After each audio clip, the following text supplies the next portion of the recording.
The outskirts of Seoul. August 2035. 5 years have passed since the catastrophe that befell all of humanity. From that day on, unidentified monsters began to pour out of gates, appearing all over the world. Have humans really fallen to the level of nothing more than prey for a single meal? Certainly those who have awakened would be stung by such words. After all, it was thanks to their efforts that 40% of humanity was still surviving. The young man sitting on the roof of a dilapidated building looked down at the road. Huge monsters were walking between the buildings. The guy understood that the barriers had their limits. One only had to look around. Overpopulation in safe zones led to a shortage of essential supplies. Outside, there were 6 S-class monsters and 1 A-class monster moving around. The young man looked through his binoculars and said that everything was exactly as Hyung-gi-chol had said. A sudden gate appeared in one of the city's squares. Following that, a person appeared from the sudden gate. The young man in knight's armor said happily that he was finally able to return. The first thing that caught the knight's eye was the huge number of monsters in this ruined city. The young man was surprised by what was happening here. Why were these creatures still here? The man with binoculars on the roof of the building was delighted to hear that the knight had returned to the city. The young man realized that the heat was just beginning. The knight activated the sword nest skill. He understood that in this case, at least 10 high-ranking hunters would be needed to defeat such a large number of monsters. The skill was used successfully, and the energy swords attacked all the monsters in the vicinity. As a result, 6 high-level monsters were destroyed in just an hour. Now there was only 1 A-class monster left. Even if all 5 S-class hunters in the world got together, such a task would be impossible. The young man looked and thought that now he knew what the true power of a master spearman was. The guy also thought that if he waited a little longer, that power could be his. The knight used the demonic blade skill and struck the A-class monster multiple times. The knight stopped. Behind him lay the monster's body cut into pieces. The young man with binoculars in his hand said it was a magnificent battle beyond comprehension. However, the knight was also wounded. Losing strength, he fell onto the road. The young man on the roof said that he thought it was time. The young man approached the knight, patted him on the shoulder, and asked how he was feeling. The young man thought again that everything was going as Cheong-gi-chol had predicted. He had said that the knight would gain the man's strength by trying to save him. The knight stirred, began to cough, and blood appeared from his mouth. The young man thought that this knight needed help. But what should he do? It would be worth asking about this in more detail. The knight opened his eyes slightly and asked the young man what year it was. The young man replied that it was August 2035. He said that he had spent 30 years there. Only 5 years had passed here. The knight sharply told the young man not to make any sudden movements. He should just lie still. Then he added that it was too late. The young man knew that unfortunately the knight would die today. The knight regretted that he had to use most of his strength to open the gate. Otherwise, everything would have been different. The knight took out a photograph, handed it to the young man, and said he had one request. He needed to find his family. If they were alive, they needed to be taken care of.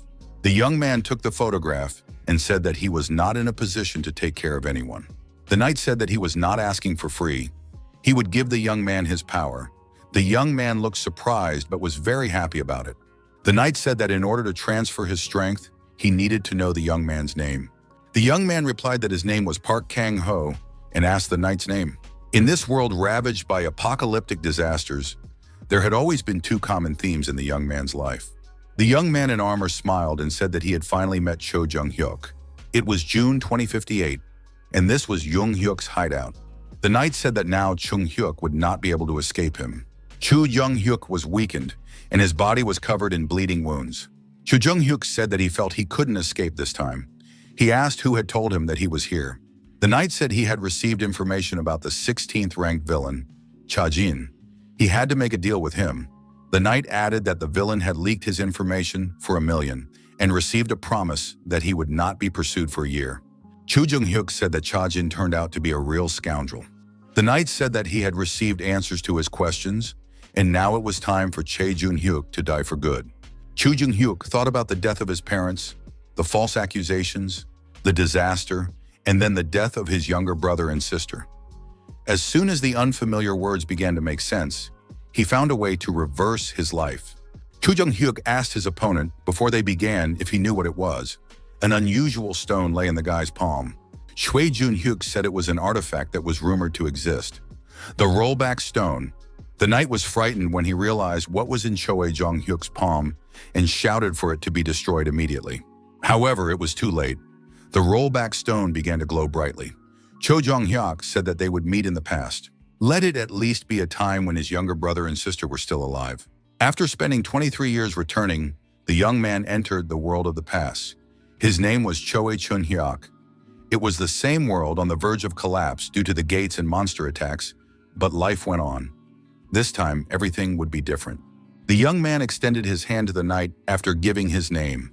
The system transfer was activated. The target was Choi Chun-hyuk. The system reported that performing the transfer would result in the destruction of the creator's physical body. The knight said that nothing would change for him because he was already dead anyway. The system reported that user Park Kang-ho had initiated the system transfer. A new user was registered, Choi Chun-hyuk. The creation of the second original system is in progress. The transfer of the master copy is beginning. The process of scanning the body of user Choi Chun-hyuk was underway. The young man thought that he must remain vigilant until the very end. Even though the transfer had already begun, if he wasn't careful, the process could be canceled. The knight said that life really was shit. Choi Chun-hyuk heard a roar behind him and turned around. Behind him stood a monster with a huge hole in its chest. The knight said that in fantasy novels, people return home and live happily ever after. He added that he would have to forget about transferring his power. The guy would have to run away right now before it was too late. Choi Chun-hyuk said that the process was not yet complete. The knight remarked that if life is shit, you have to live with that shit. You just have to adapt and survive. Choi Hyuk didn't want to run away. The boy grabbed a stick and said he knew exactly what he was doing. He was tired of running away. The knight said the young man had simply gone mad. Choi Chun-hyuk looked small next to the huge monster. However, the young man was not afraid of the beast. The monster turned around and walked away silently. Choi Chun-hyuk was surprised, but he didn't mind. The knight said that the young man was just lucky. Choi Chun-hyuk replied that it was thanks to the knight. The young man noted that if the monster had not been critically wounded, everything would have been different. The system continued the transfer process. Park Kang-ho's body began to transform. The knight used his last ounce of strength to tell the young man to remember his words. He must find his family and take care of them. If the boy broke his promise, there would be no forgiveness for him, even after death. The transfer process was complete. The system announced that the body was being restructured through awakening. The system warned the user to be prepared for the fact that the restructuring process could be painful. Choi Chun-hyuk immediately felt it. The awakening had begun. The young man felt as if all his bones were breaking and his flesh was falling apart. A small truck was driving along the deserted roads of the destroyed city. The driver was in a good mood and humming a song. The driver saw Choi Chun-hyuk and wondered why he was there. The truck stopped nearby. Choi Chun-hyuk looked back. Choi Chun-hyuk was surprised to see that Ki Chul-hyun had arrived. The driver asked if Choi Chun-hyuk wasn't off work today. The young man had asked to switch shifts yesterday, so he came today. Choi Hyuk said he was going to go back, but then a monster showed up, so he got stuck here. He missed his chance to leave and ended up staying here all night. Gi Chul-hyun was surprised to learn that the young man had spent the whole night here. This guy was definitely tired of living. Choi Hyuk said it was okay because he hit the jackpot thanks to that. Choi Hyuk asked why Hyun was here at this hour. It was too early to start the workday. Where were the rest of the team members? Gi Chul-hyun said that he had been waking up early lately, which is why he had come. The man added that the others would be arriving soon. Choi Chun-hyuk didn't believe him and decided that he was hiding something useful again. Park Gi-chul is the leader of the Gin team. He was the original owner of the Copy Master ability, which the young man stole today. The Copy Master ability is the ability to copy and use the abilities of other awakened ones. Gi Chul-hyun couldn't use it properly. Most likely it was because of this ability that he gradually became an outcast among other awakened ones, until he was found dead in an abandoned building. Ki Chul-hyun said goodbye to his colleague and wished him good luck. The reason for the collapse was simple. He revealed that his ability was copying when he registered as an awakened one. Who would tolerate their hard-earned skills being copied so easily? Ki Chul-hyun looked at the seat next to him. There were 3 B-class crystals and 4 C-class crystals lying there. The young man felt a little ashamed in front of Ki Chul-hyun for stealing these crystals, but it was because of them that he almost died. Now all that remained was to figure out how to use them properly. Even if he just sold them, he could comfortably walk away from the business. But he couldn't do that. so they were useless anyway. These were rare crystals. After awakening with Kang Ho's power, Ki Chul-hyun was so shocked that he didn't even get to the trophies. When he returned the next day to collect them, the trophies had already disappeared. Every time Ki Chul-hyun thought about that moment, he regretted not taking care of the trophies. Ki Chul-hyun was cautious and looked around beforehand. However, he had planned to take the loot from the very beginning. If they were the cores of ordinary monsters, he could try to sell them discreetly. However, if he put high-grade monster cores up for sale, then the Awakened Association and the government would start investigating where they came from. Or something even worse could happen. For example, someone would target him, and he would be destroyed somewhere in an abandoned building. To solve this problem, the young man had to register as an Awakened as soon as possible. Chu Chun-hyuk made a phone call. The person on the other end asked what could possibly bring such a busy man to call. The young man said that he had some money, so he decided to have a drink with his old friend Kang Chul-min. He suggested having a feast with smoked pork belly. The car entered the safe zone. Choi Chun-hyuk said that his friend had to do him a favor. Chu-hyuk asked how much he could offer this time. His friend replied that the items were very useful, so he was willing to pay 600 for everything. Chu-hyuk asked for a little more, because it was difficult to find anything worthwhile these days. The man agreed that previously he could have gotten 800 for such items, but now it was very difficult. The number of people looking for expensive goods had decreased sharply. The man said that the population was declining, prices were rising, and people were simply not spending money. Children appeared behind the young man. A boy and a girl with tears in their eyes ran up and called out to their little brother. They asked why he had only just returned. They had already thought he had abandoned them. They were Choe Eun-jong and Choe Eun-chol. Choi Chun-hyuk was surprised to see them there. The man said that children should not be scolded. They came here because they were worried that the young man had not returned all night. Money is good, but the young man should think about what would happen to these children if something happened to him. Choi Chun-hyuk told them to stop crying and asked them to explain what had happened.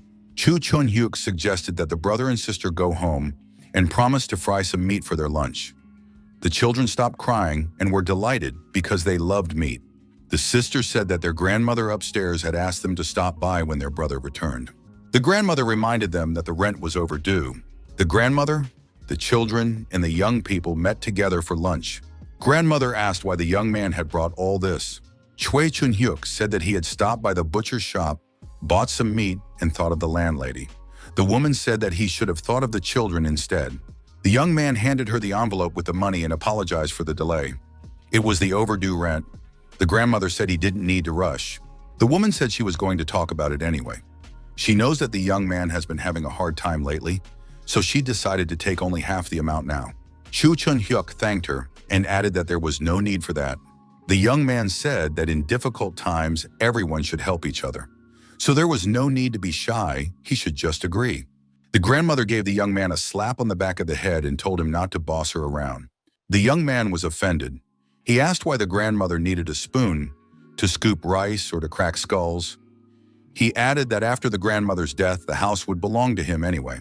The grandmother said that Chang-soo shouldn't have said that. Because of him, her stomach was in knots and she couldn't sleep at night. Grandma said that Chang-soo wasn't studying, but running around doing what is called porters. The children were silent at this time. Chang-soo said that this is what studying is all about. He is learning how hunters fight in case he suddenly becomes awakened. Chang-soo wondered why Choi Chun-hyuk was finishing college then. Chang-soo added that now is the time of the awaken, the age of hunters. Choi Chun-hyuk has no idea how this world works. The phone rang, and it was Kang Chul-min on the line. The man said he had discussed the matter, and the team captain had informed him that the young man should come see him. The caller added that if Choi Chun-hyuk did well, he could be added to the list of permanent team members, albeit in a secondary role. Chu-hyuk agreed. Kang Chul-min asked in surprise why he had suddenly changed his mind. After all, Chu-hyuk had never shown any interest in working as a porter before. The young man thought that he still had no interest in it. Everything was being done to save Kang Chul-min. The young man said that working at Gyeon was becoming increasingly difficult, so he had started looking for other options. Kang Chul-min told Choi Chun-hyuk to come out tomorrow at around 8 in the morning and be sure to be at the 7th gate on the western wall. The young men said goodbye. Choi Chun-hyuk decided that everything was going according to plan. The next day arrived. Choi Chun-hyuk decided that today he would copy the tank skill and go straight to the association. Kang Chulman said that Choi Chun-hyuk had arrived early today. The young man decided to register as a tank and get basic equipment. Kang Chulman introduced the knight and said that this was the friend he had mentioned yesterday. The knight said that he was the captain of this team, a tank named Yu Sang-jin. Choo-hyuk said he was looking forward to working together today. The young men shook hands and the copy was created. The young man was asked to choose from 3 skills presented. The unique skill, Iron Skin. The unique skill, Shield Strike. The unique skill card. It releases a powerful aura that intimidates enemies and attracts their attention. Choo Chun-hyuk decided to copy Iron Skin, Shield Strike, and Suppression. The copying of skills was complete, and now they could be viewed in the skills menu. Choi Chun-hyuk realized that one handshake was enough time. He had finally copied the tank's skills. Yu Sang-jin said he liked this guy's grip. The team captain said that the young man could get into the truck. The other team members were already there. Yu Sang-jin said that before leaving for the hunting grounds, they should greet the team members. Choi Chun-hyuk understood that everyone gathered here was a first-rank awakened. The protagonist thought that as soon as he started copying the skills of higher-ranked awakened ones, the skills he had taken from these people would become useless. The car pulled onto the highway and moved in the specified direction. While the squad was on the road, the young man managed to copy 13 skills. 3 skills of healers were copied. 1 skill from a cartographer and 2 skills from a hunter. He also copied 7 attack skills. It was incredible, but now Choi Chun-hyuk could perform the roles of a tank, attacker, healer, cartographer, and hunter. The number of skills the young man could take was limited. Having skills from different roles is powerful, depending on how you combine them. The battle with the monster went well. At that moment, the monster's body was riddled with arrows. Yu Sang-jin shouted for So Ye-jin to finish off the monster. The girl replied that the order was accepted. Another arrow flew straight at the target. The monster was destroyed and fell to the ground. The job was done perfectly. Only 2 remained. Choi Chun-hyuk thought there was nothing else to do and decided to activate something for fun. However, after activation, he would not be able to change roles for a whole day. Immediately after this hunt, he was going to register as a hunter. There was no need to complicate things. The captain said that another day had passed without any incidents. All the team members did a great job. Yu Sang-jin noticed that today they had an unusually large amount of byproducts compared to other days. The young man with a huge backpack on his back said he couldn't bear such a heavy load. Kang Chulman told the team leader that this guy was quite famous for his fists back in school. Yu Sang-jin asked if he was referring to the time before the disaster. Kang Chulman replied that he had a knack for such things. Formerly, the young man didn't even train, and yet even athletes ended up at his feet. Choo Chun-hyuk was surprised. Was he really a bully? Kang Chulman said that he shouldn't be called a bully because he himself beat up bullies. He had a dream of becoming a detective. If the world hadn't changed so much, he would be doing that now. The captain said it was a good job and handed him his fee. The young man replied that he would not take it, as he had said earlier. The captain told him to take it and not refuse, because if it weren't for him, their porter would have had a hard time today. The captain asked if the young man was going to continue being a porter. Choo Chun-hyuk replied that he would think about it. Yu Sang-jin suggested they meet again sometime if the opportunity arose. Kang Chulman asked his friend if they would have a barbecue today, as they had agreed earlier. Choo-hyuk apologized and said he already had plans for today. He would treat them another time. Seoul branch of the Awakened Association. Choo-hyuk approached the tank counter and said he had come to register as an awakened. The girl at the counter asked if he was sure that he had awakened as a tank. He answered in the affirmative.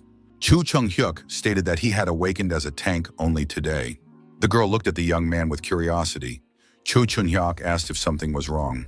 The girl said that he was the first person she had seen who had awakened as a tank in the last 6 months. The girl congratulated the young man and asked if he had brought his ID card. Choo-hyuk took out his ID card and handed it to the girl. The girl suggested that he sit down and wait a moment.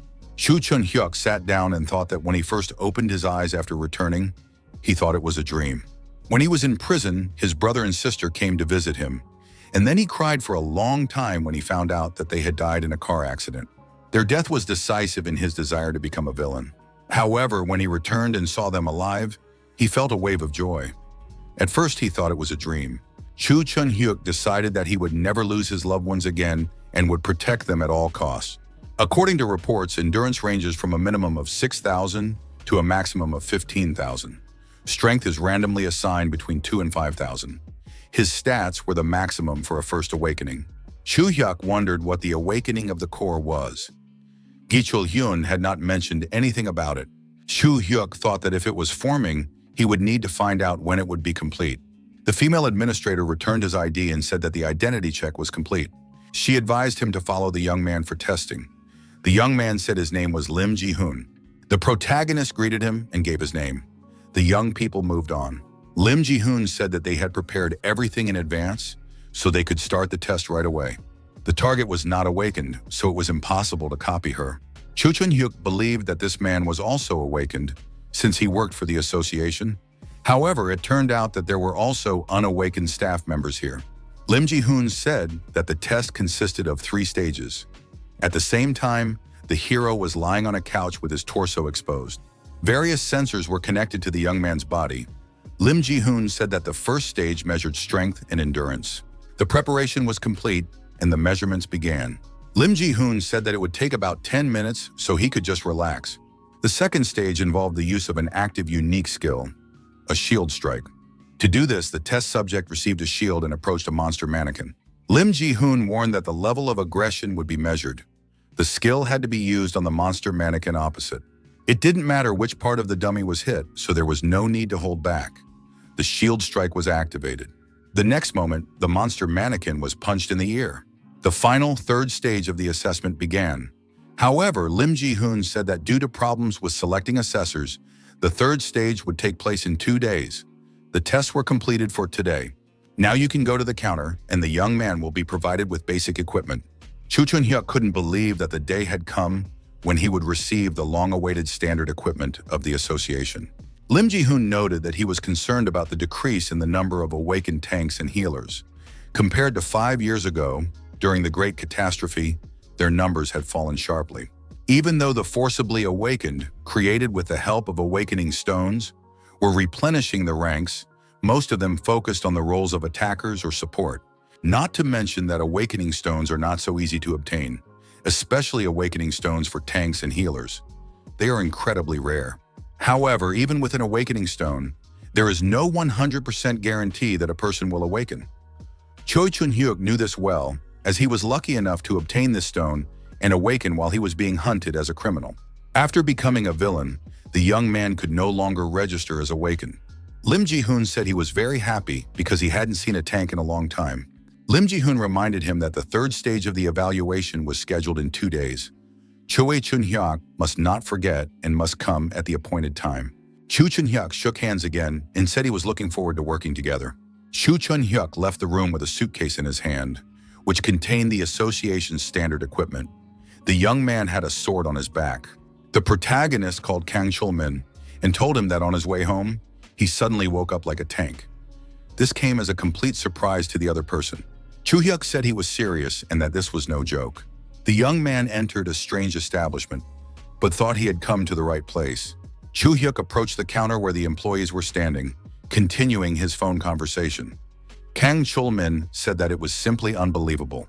Chu Chun-hyuk looked up and saw a huge mantis claw. The claw model cost 3 million coins. Suddenly, for some reason, the phone call was interrupted. The conversation continued after the young man moved away from the claw. He said that he had gone to the association and registered as an awakened one. In 2 days, he would have a test for a third-ranked tank. Chu Chun-hyuk asked if he could join them as a porter again. Watching the veteran hunters during the hunt had probably helped him. Chu Chun-hyuk added that he had been too focused on carrying things to properly observe the commander's battle. Our hero saw a wooden ring. This artifact immediately caught his interest. Chu Chun-hyuk approached the employee and said he would like to purchase the bracelet and the solution. It was an artifact that once belonged to Jaden Russell, who was ranked 3rd among the villains. Chu Chun-hyuk remembered past events.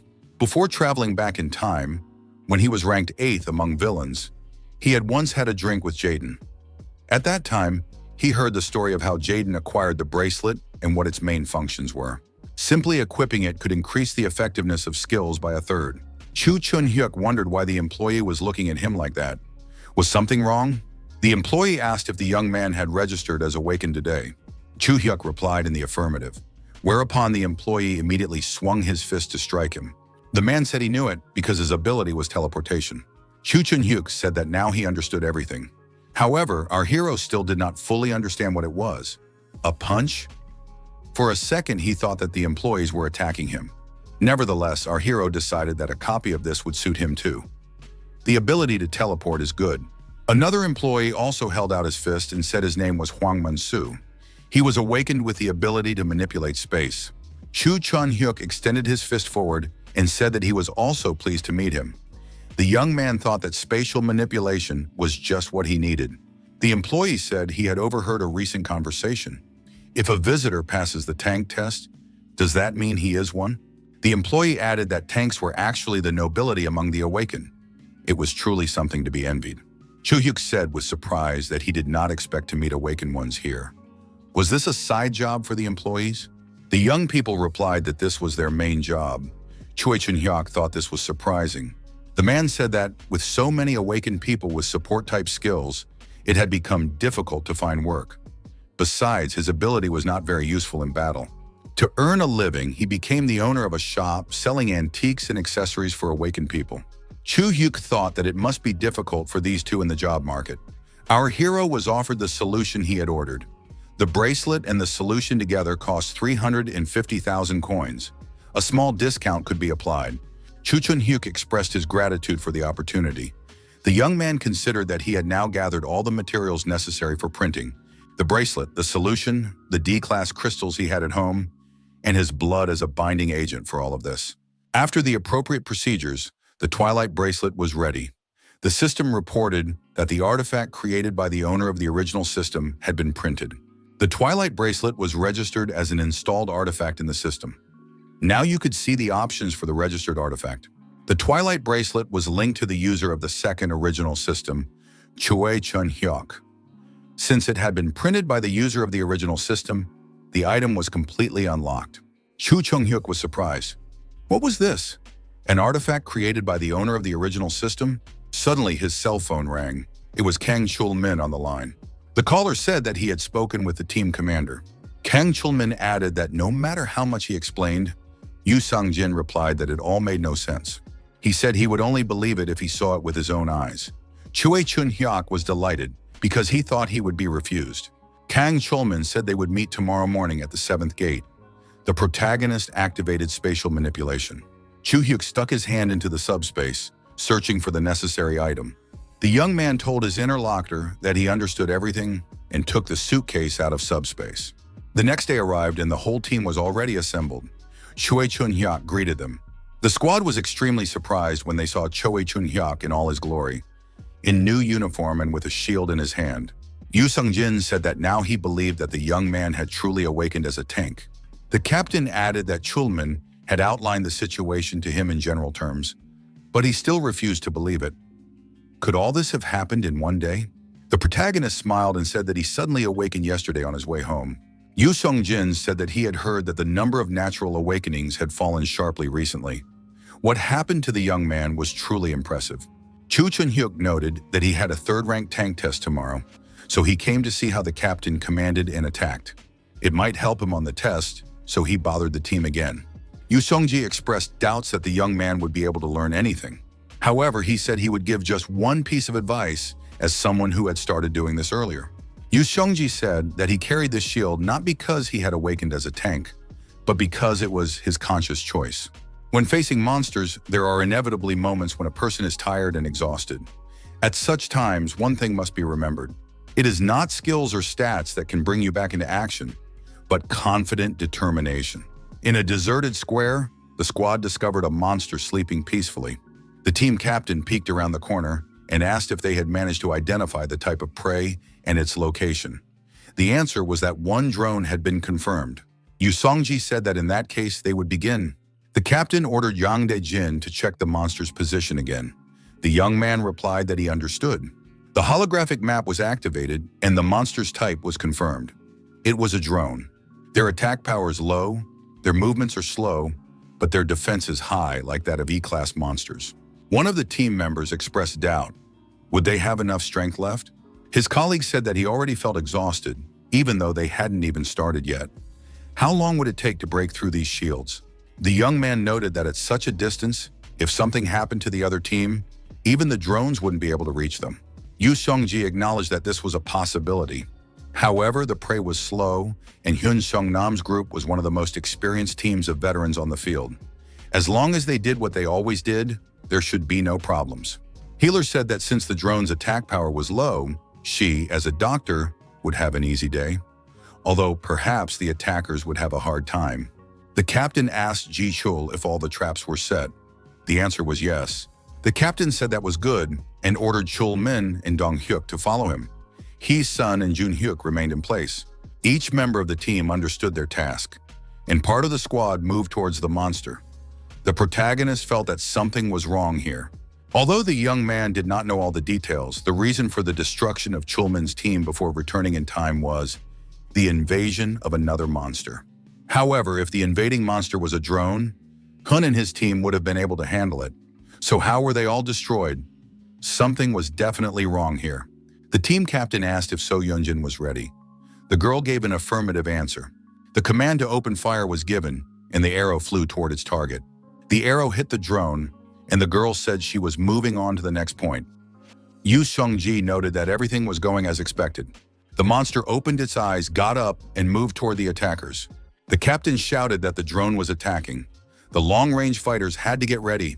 The young people replied that they understood the order and were on full alert. The monster rose on its hind legs and growled loudly, demonstrating its aggression. Fire was opened, and the archer kept his distance and continued shooting. He asked irritably how much longer they were going to poke him in the back, because he wanted to get it over with and go home. The monster was hit by arrows, but it remained on its feet and continued to growl. The archer said that the monster was very slow and would not be able to hit him, so he moved closer to the drone. However, the monster hit the young man, and he flew far back, crashing into the wall. The young man said that Don Hyuk had provoked this monster, so he was approaching it from behind. The attackers said that the monster had a shield that was too strong, and his attacks against it were useless. The monster was approaching the deactivated hunter. Something had to be done urgently. The commander shouted that they needed to use the shield and rushed at the monster. The monster received multiple blows from the tank and was knocked off its feet. There was a moment of respite. However, the monster got up on its hind legs and moved toward the team captain. Yu Sang-jin said that he had provoked the drone. Chul Min should prepare for long-range attacks and Dong Hyuk for close-range attacks. Everyone acted on his command. The next moment, the team captain activated the suppression skill. Yu Sang-jin told his teammates that he was holding the monster off. The team captain put his shield forward, fending off the drone's attack. Yejin took aim, and another arrow was fired at the monster. The shot hit its target, and the drone screamed loudly in pain. The team captain told Chul Min to organize a long-range attack. At the same time, the monster went into a defensive stance. The attackers on both sides approached the drone, preparing for a joint attack. Yu Sang-jin ordered everyone to continue with basic attacks until further notice. Kang Chul Min approached closely and said that just looking at the monster's back was exhausting. Healer yawned and said that if things continued like this, today's hunt would be over. It was a complete disappointment. Why did this always happen to them? The girl added that the drone was not one of those monsters that often appeared. If they were unlucky, such encounters could happen only a few times a year.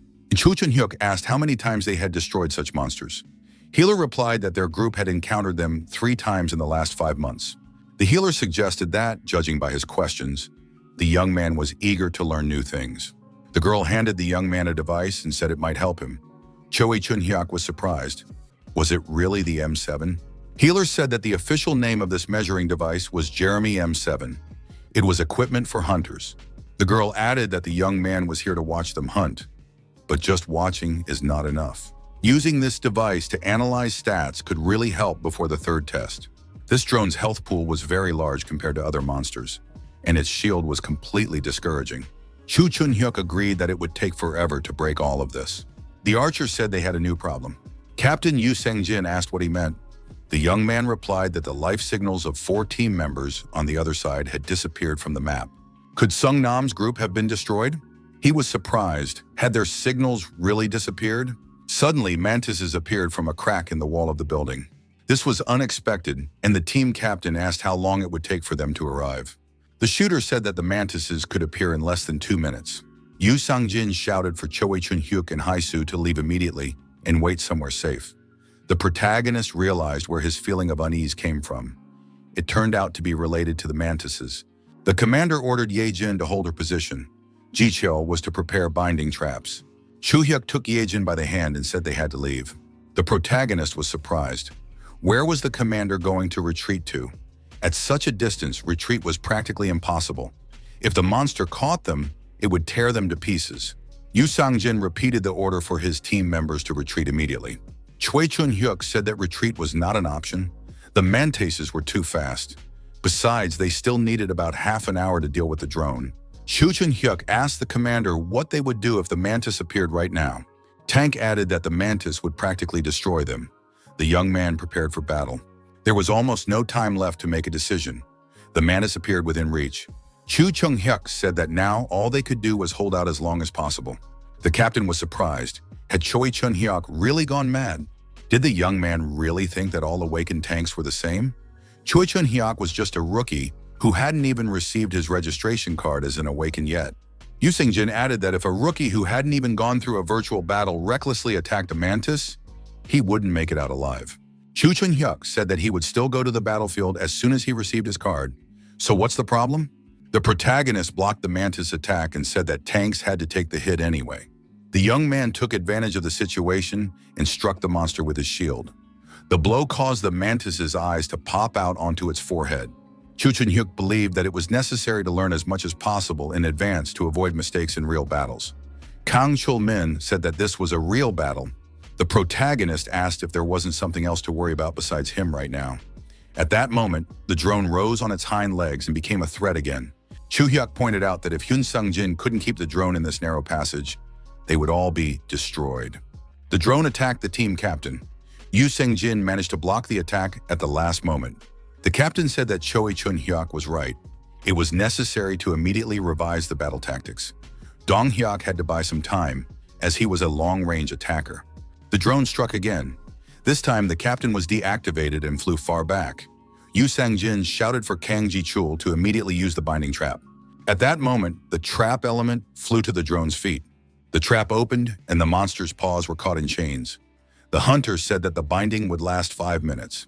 The captain thought that the drone was in front of them and the mantis was behind them. In such a confined space, their only route of retreat was completely blocked. They barely managed to buy some time, but the situation was still hopeless. They were truly in a difficult, desperate situation. Chu Chun-hyuk approached the mantis and delivered a crushing blow with his shield to its vulnerable spot. However, the mantis remained standing. The young man said that it was impossible to knock down such a monster with a single blow. The archer continued shooting. The captain said that Ye-jin was doing an excellent job. The girl replied that she simply did not know how to do anything else. The mantis chose another target and began to climb the building toward the window behind which the archer was standing. The captain shouted for Ye-jin to immediately change her position and leave. The mantis shifted its focus. The girl saw the mantis's huge claw rapidly moving toward the window. There was no time to think. The mantis broke through the wall and smashed the window. Ye-jin was hit and flew far to the side. Chu Chun-hyuk thought that the provocation would not grow linearly and add up to the existing value. He realized that he had been too careless.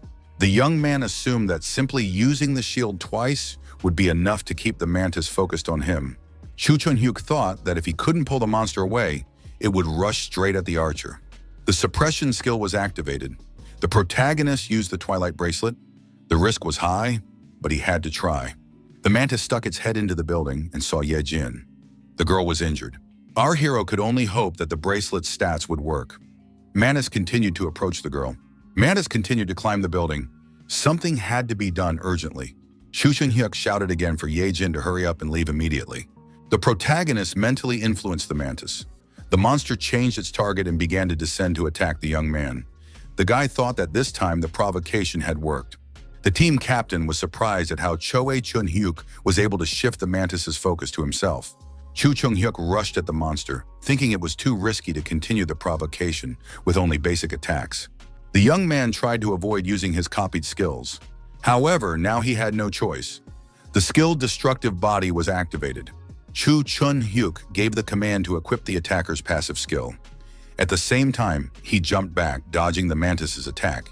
The young man believed that his basic attacks were now comparable in damage to those of specialized attackers. The protagonist experienced a feeling familiar to him countless times before the rollback in time, as if every cell in his body was awakening. The archer fired an arrow at the mantis. The mantis put out its claw. The arrow missed its target and flew off to the side. Chu Chun-hyuk believed that it was this new feeling that had earned him 8th rank among the villains. It was called hyper-perception. The wounded Yejin took advantage of the opportunity, got to her feet, and prepared to shoot her bow. However, the arrow fell from her hands and hit the floor. The girl felt that she was losing too much blood, and because of this, she could not exert any strength. Healer began remote treatment. She told everyone to be quiet as their shouting was distracting her. Yejin asked why Hiso was doing this. There was no need for it. Considering the time it would take to treat her, it would be better to spend it on Junhyuk. Haisu said that there was no need to worry about Junghyuk. In any case, she would not be able to treat him if he did not lose his health. Healer added that this guy was crazy because he took all the damage as if he were the leader of their team. In a way, this young man was even amazing. Choi Chun-hyuk continued to attack the mantis. The attacks on the drone continued. However, Choi Chun-hyuk realized that his shield would not last long at this rate. Yu Sung-jin said that there was no point in wasting time on basic attacks. They just needed to bombard the monster with skills. They had to finish the fight before the trap stopped working. The captain said that he would keep the monster's attention on himself at all costs, so everyone should just do as they were told. Finally, Yu Sung-jin waited for the right moment. The drone stood on its hind legs and roared loudly. The shield strike was activated. The binding trap was supposed to disappear in 10 seconds. Choi Min took out his blade and approached the drone. The captain shouted that it was time to act. Kang Chulman activated the critical strike skill and unleashed all his power on the monster. The attack worked, and the drone began to lose strength, swaying on its weakened hind legs. Yu Sang-jin said it was the final blow. The job was done. Chulman said he had obtained the monster's core and a skill card. It was a real jackpot. Yu Sung-jin said that now was not the time to relax. Now it was time to go help Jun-hyuk. Meanwhile, Cho Chun-hyuk continued to strike the mantis with his shield. The monster's wounds began to bleed, releasing a green liquid. Chu-hyuk told his colleagues that if they were done with their hunt, it would be a good idea to pull this monster over to them. Choi Min noted that this tank was really out of his mind. He did everything himself, and now he was offering to take the monster for himself. It didn't seem like Choi Chun-hyuk had any problems. Why not take it as practical experience and finish off the monster himself? Kang Chul-min added that he had no objections to this and asked what the others would say. Yejin replied that she had objections. She was not the type of person who could live with a debt. The girl took aim again and fired an arrow at the mantis. Chu-hyuk jumped high, swung his shield, and prepared to strike. The blow hit the mantis right between the eyes, and green liquid splattered everywhere. The captain asked Chulman if his friend had really awakened as a tank. After the hunt was over, the team captain said they needed to hurry up and prepare to leave for their deployment location. Yu Sung-jin understood that everyone was tired and exhausted, but now they still had to move quickly. If they were late, even more monsters might appear. Kang Chulman asked his friend if he had used that thing. Choi Chun-hyuk asked what thing he was talking about. Chulman explained that he meant hyper-perception. Choi Chun-hyuk used it every time he was in a tough fight in high school. Otherwise, the move that Choi Chun-hyuk showed would not make any sense. Choi Min asked how his friend was feeling. After all, using that ability used to give him a headache that lasted all day. Chu-hyuk replied that he felt fine. Perhaps it was because of the awakening. Chulman said he was jealous. Some people are successful no matter what they do. Choi Min added that today his friend was treating him to drinks and refusals would not be accepted. Choi Chun-hyuk replied that it would be next time. Today he had to spend time with his younger brother and sister. Yu Sung-jin asked the protagonist who he really was. Did the guy really just wake up yesterday? How could someone who was a complete novice at awakening fight like that? Chu Chun-hyuk replied that the situation was a stalemate. He acted unconsciously and probably unleashed some superhuman power. It was surprising even to him. Yu Sang-jin frankly admitted that he didn't believe it. The commander got everyone's attention and said he had something to share. Today, Choi Chun-hyuk single-handedly destroyed the mantis, but he hasn't been officially registered as awakened yet. Although circumstances left no other choice, they could still face the consequences of the battle before registration. Chu Chung-hyuk thought that he had almost become a villain again. The commander suggested that the squad keep everything that happened today a secret. Everyone agreed. Yu Sung-jin turned away and, without looking the young man in the eye, thanked him for his help. After all, if it weren't for him, they could all have died today. The captain said that in light of this, he had decided to include Choi Chun-hyuk in the distribution of profits. Cho Chun-hyuk was surprised because that meant the others would have to take a smaller share. Healer said that no one would complain. Choi Chun-hyuk noted that if anyone had anything to say about it, he was ready to listen. The doctor smiled and said that in that case, she would stop treating them. The phone rang. The young man apologized and said he had to answer it. He assumed it was his younger brother and sister calling, but the call was from the association. The test was postponed again. A laboratory employee reported that the hunters sent to Thailand were returning today. Cho Chun-hyuk asked how their return was related to his test. The employee explained that a week ago, C-class monsters had appeared in Bangkok. Top hunters from Korea, Japan, China, Vietnam, and the Philippines had been sent there. In terms of hunter strength, Korea ranks third in Asia after China and Japan. However, Korea contributed more to this mission than Japan, and that is all the media is talking about. Therefore, the association is focusing on this. Choi Chun-hyuk said that now he understands everything. The young man assumed that now they just want to get rid of him as soon as possible. It was decided to conduct a test in the form of a virtual battle. The suit and shield are special testing equipment. Choo-hyuk thought it resembled the simulation room he had been in before the rollback. The employee said that the monster Choi Chun-hyuk would face was an F-class Cirrus. The test would last 1 hour. The longer the young man lasted, the higher his score would be. He had to give it his all. Suddenly, someone behind him said that the preparations were complete. The employee looked back. Cho Chun-hyuk asked the judges if they could begin. A silent affirmative answer was received. The protagonist was told that the test was beginning. A virtual monster attacked the hero. Cho Chun-hyuk thought that the top hunters had come here. Our hero thought that if he could use this opportunity to copy someone, regardless of their class, the result might exceed expectations. The monster rushed at his opponent. Choi Chun-hyuk decided that he needed to pass the test first. Cho Chun-hyuk thought that the heightened senses of such a large creature as Xerus were impressive. The average hunting time for such a monster is 4 hours. If the results of the third stage of testing turn out to be better than those of the second, it will only reinforce the association's suspicions. However, with textbook movements, the judges would not suspect anything as long as he filled the time without trying too hard, but also without slowing down. After a while, the lab worker noticed that the same movements had been performed for 3 hours.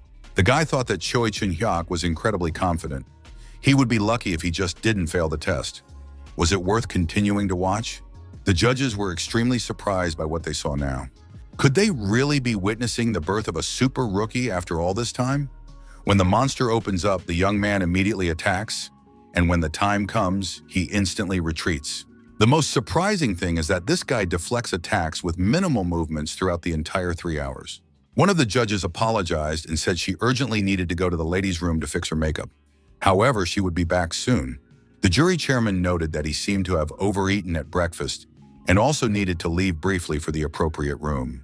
The third judge thought that this participant was very nimble, just like a little rat. He added that it was pointless to continue the test. The third judge took out her phone and said that she also needed to step away for a moment. The judge, bypassing the ladies' room, took out her phone and contacted the necessary people. She said that the conversation was about the tank that had been recorded in today's test. It was about its maximum potential. The chairman of the commission told his interlocutor on the phone that this tank was simply amazing. Everyone knows that textbook movements are the most difficult. This young man is the textbook itself. Other guilds may also take appropriate measures.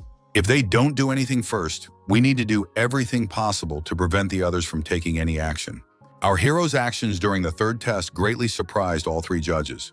The female administrator handed the young man his ID card and said that his registration as an awakened one was complete. The job was done perfectly.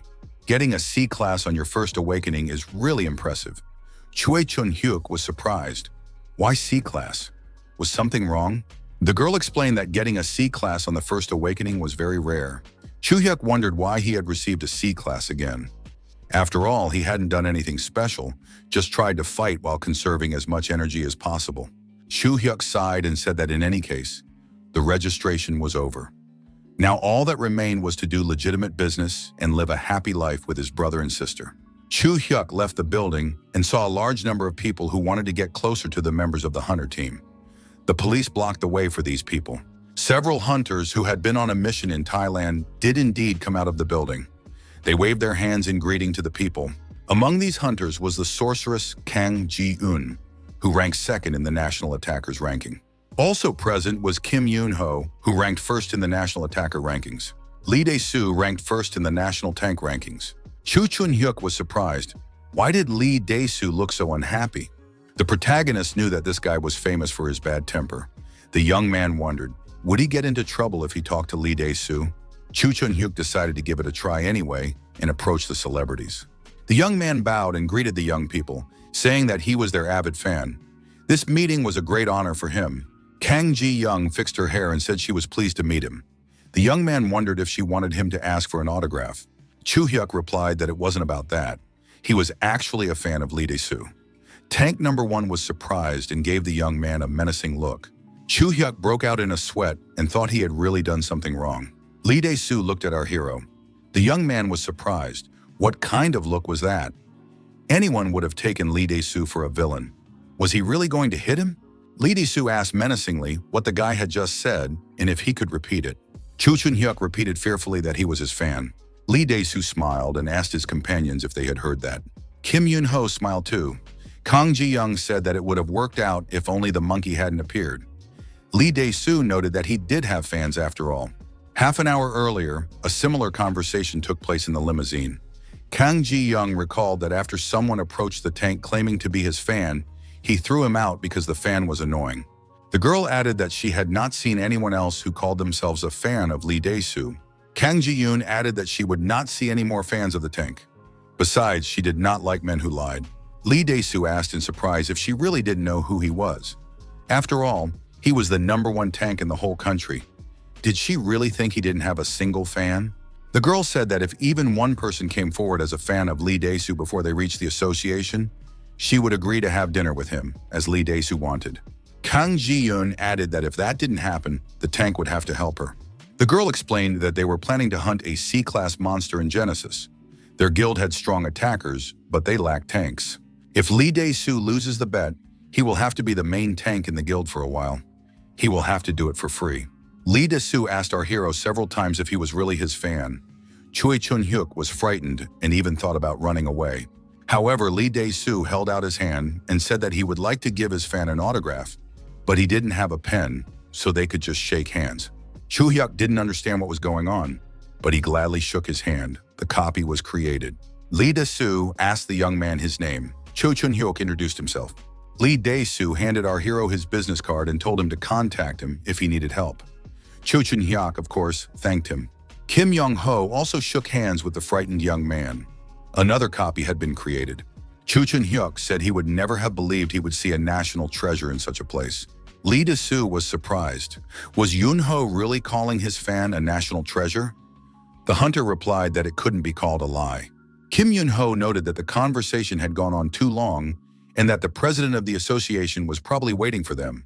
Cho Chun-hyuk held out his hand to the girl and said that he was also her fan.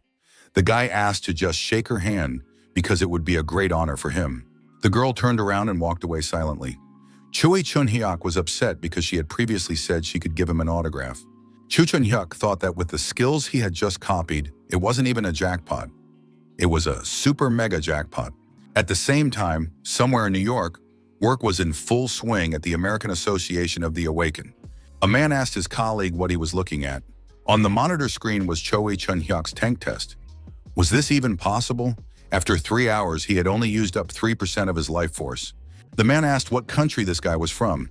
His colleague replied that he was from Korea. But why do they need this? These people don't even know they're being watched. Why all this manipulation? The man said it was too early to report this to the bosses. They needed to study this guy a little more. Did Kevin know how many S-rank awakened ones there were in the world at the moment? Kevin replied that there are only 5 such awakened ones, and they all started as C ranks. Because of this, everyone is watching those who are C rank when they first awaken. If you miss the moment, you could lose a future S rank. Kevin contacted the director and reported that he had checked a tank from Korea registered as C rank. Kevin added that they needed to confirm something, but the result was simply incredible. The director had to see it for himself.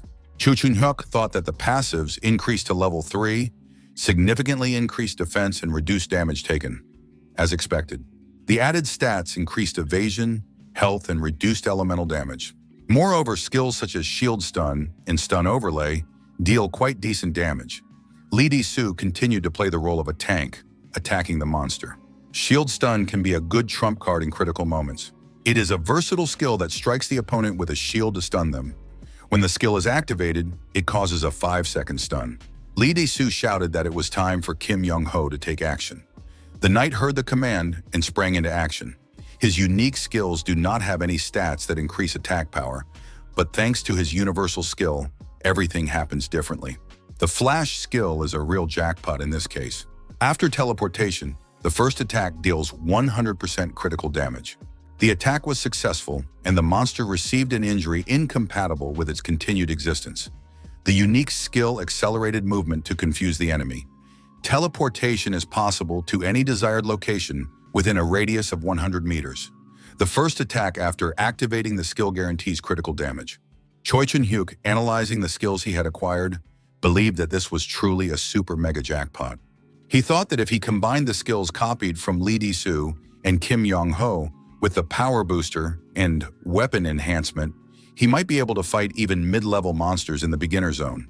Choo Chun-hyuk returned home and went into the kitchen. The young man saw that the food had not been touched. His sister followed him into the kitchen.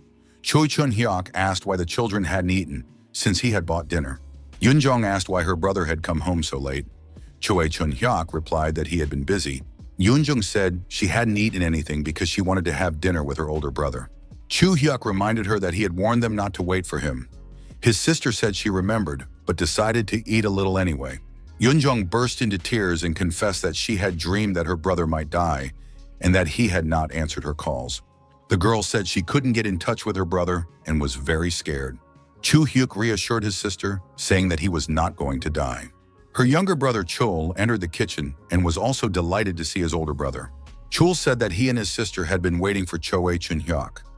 The young man thought he should be more attentive. Chul suggested that they all eat chicken together. Choi Chun-hyuk promised himself that he would take care of his younger siblings after his return.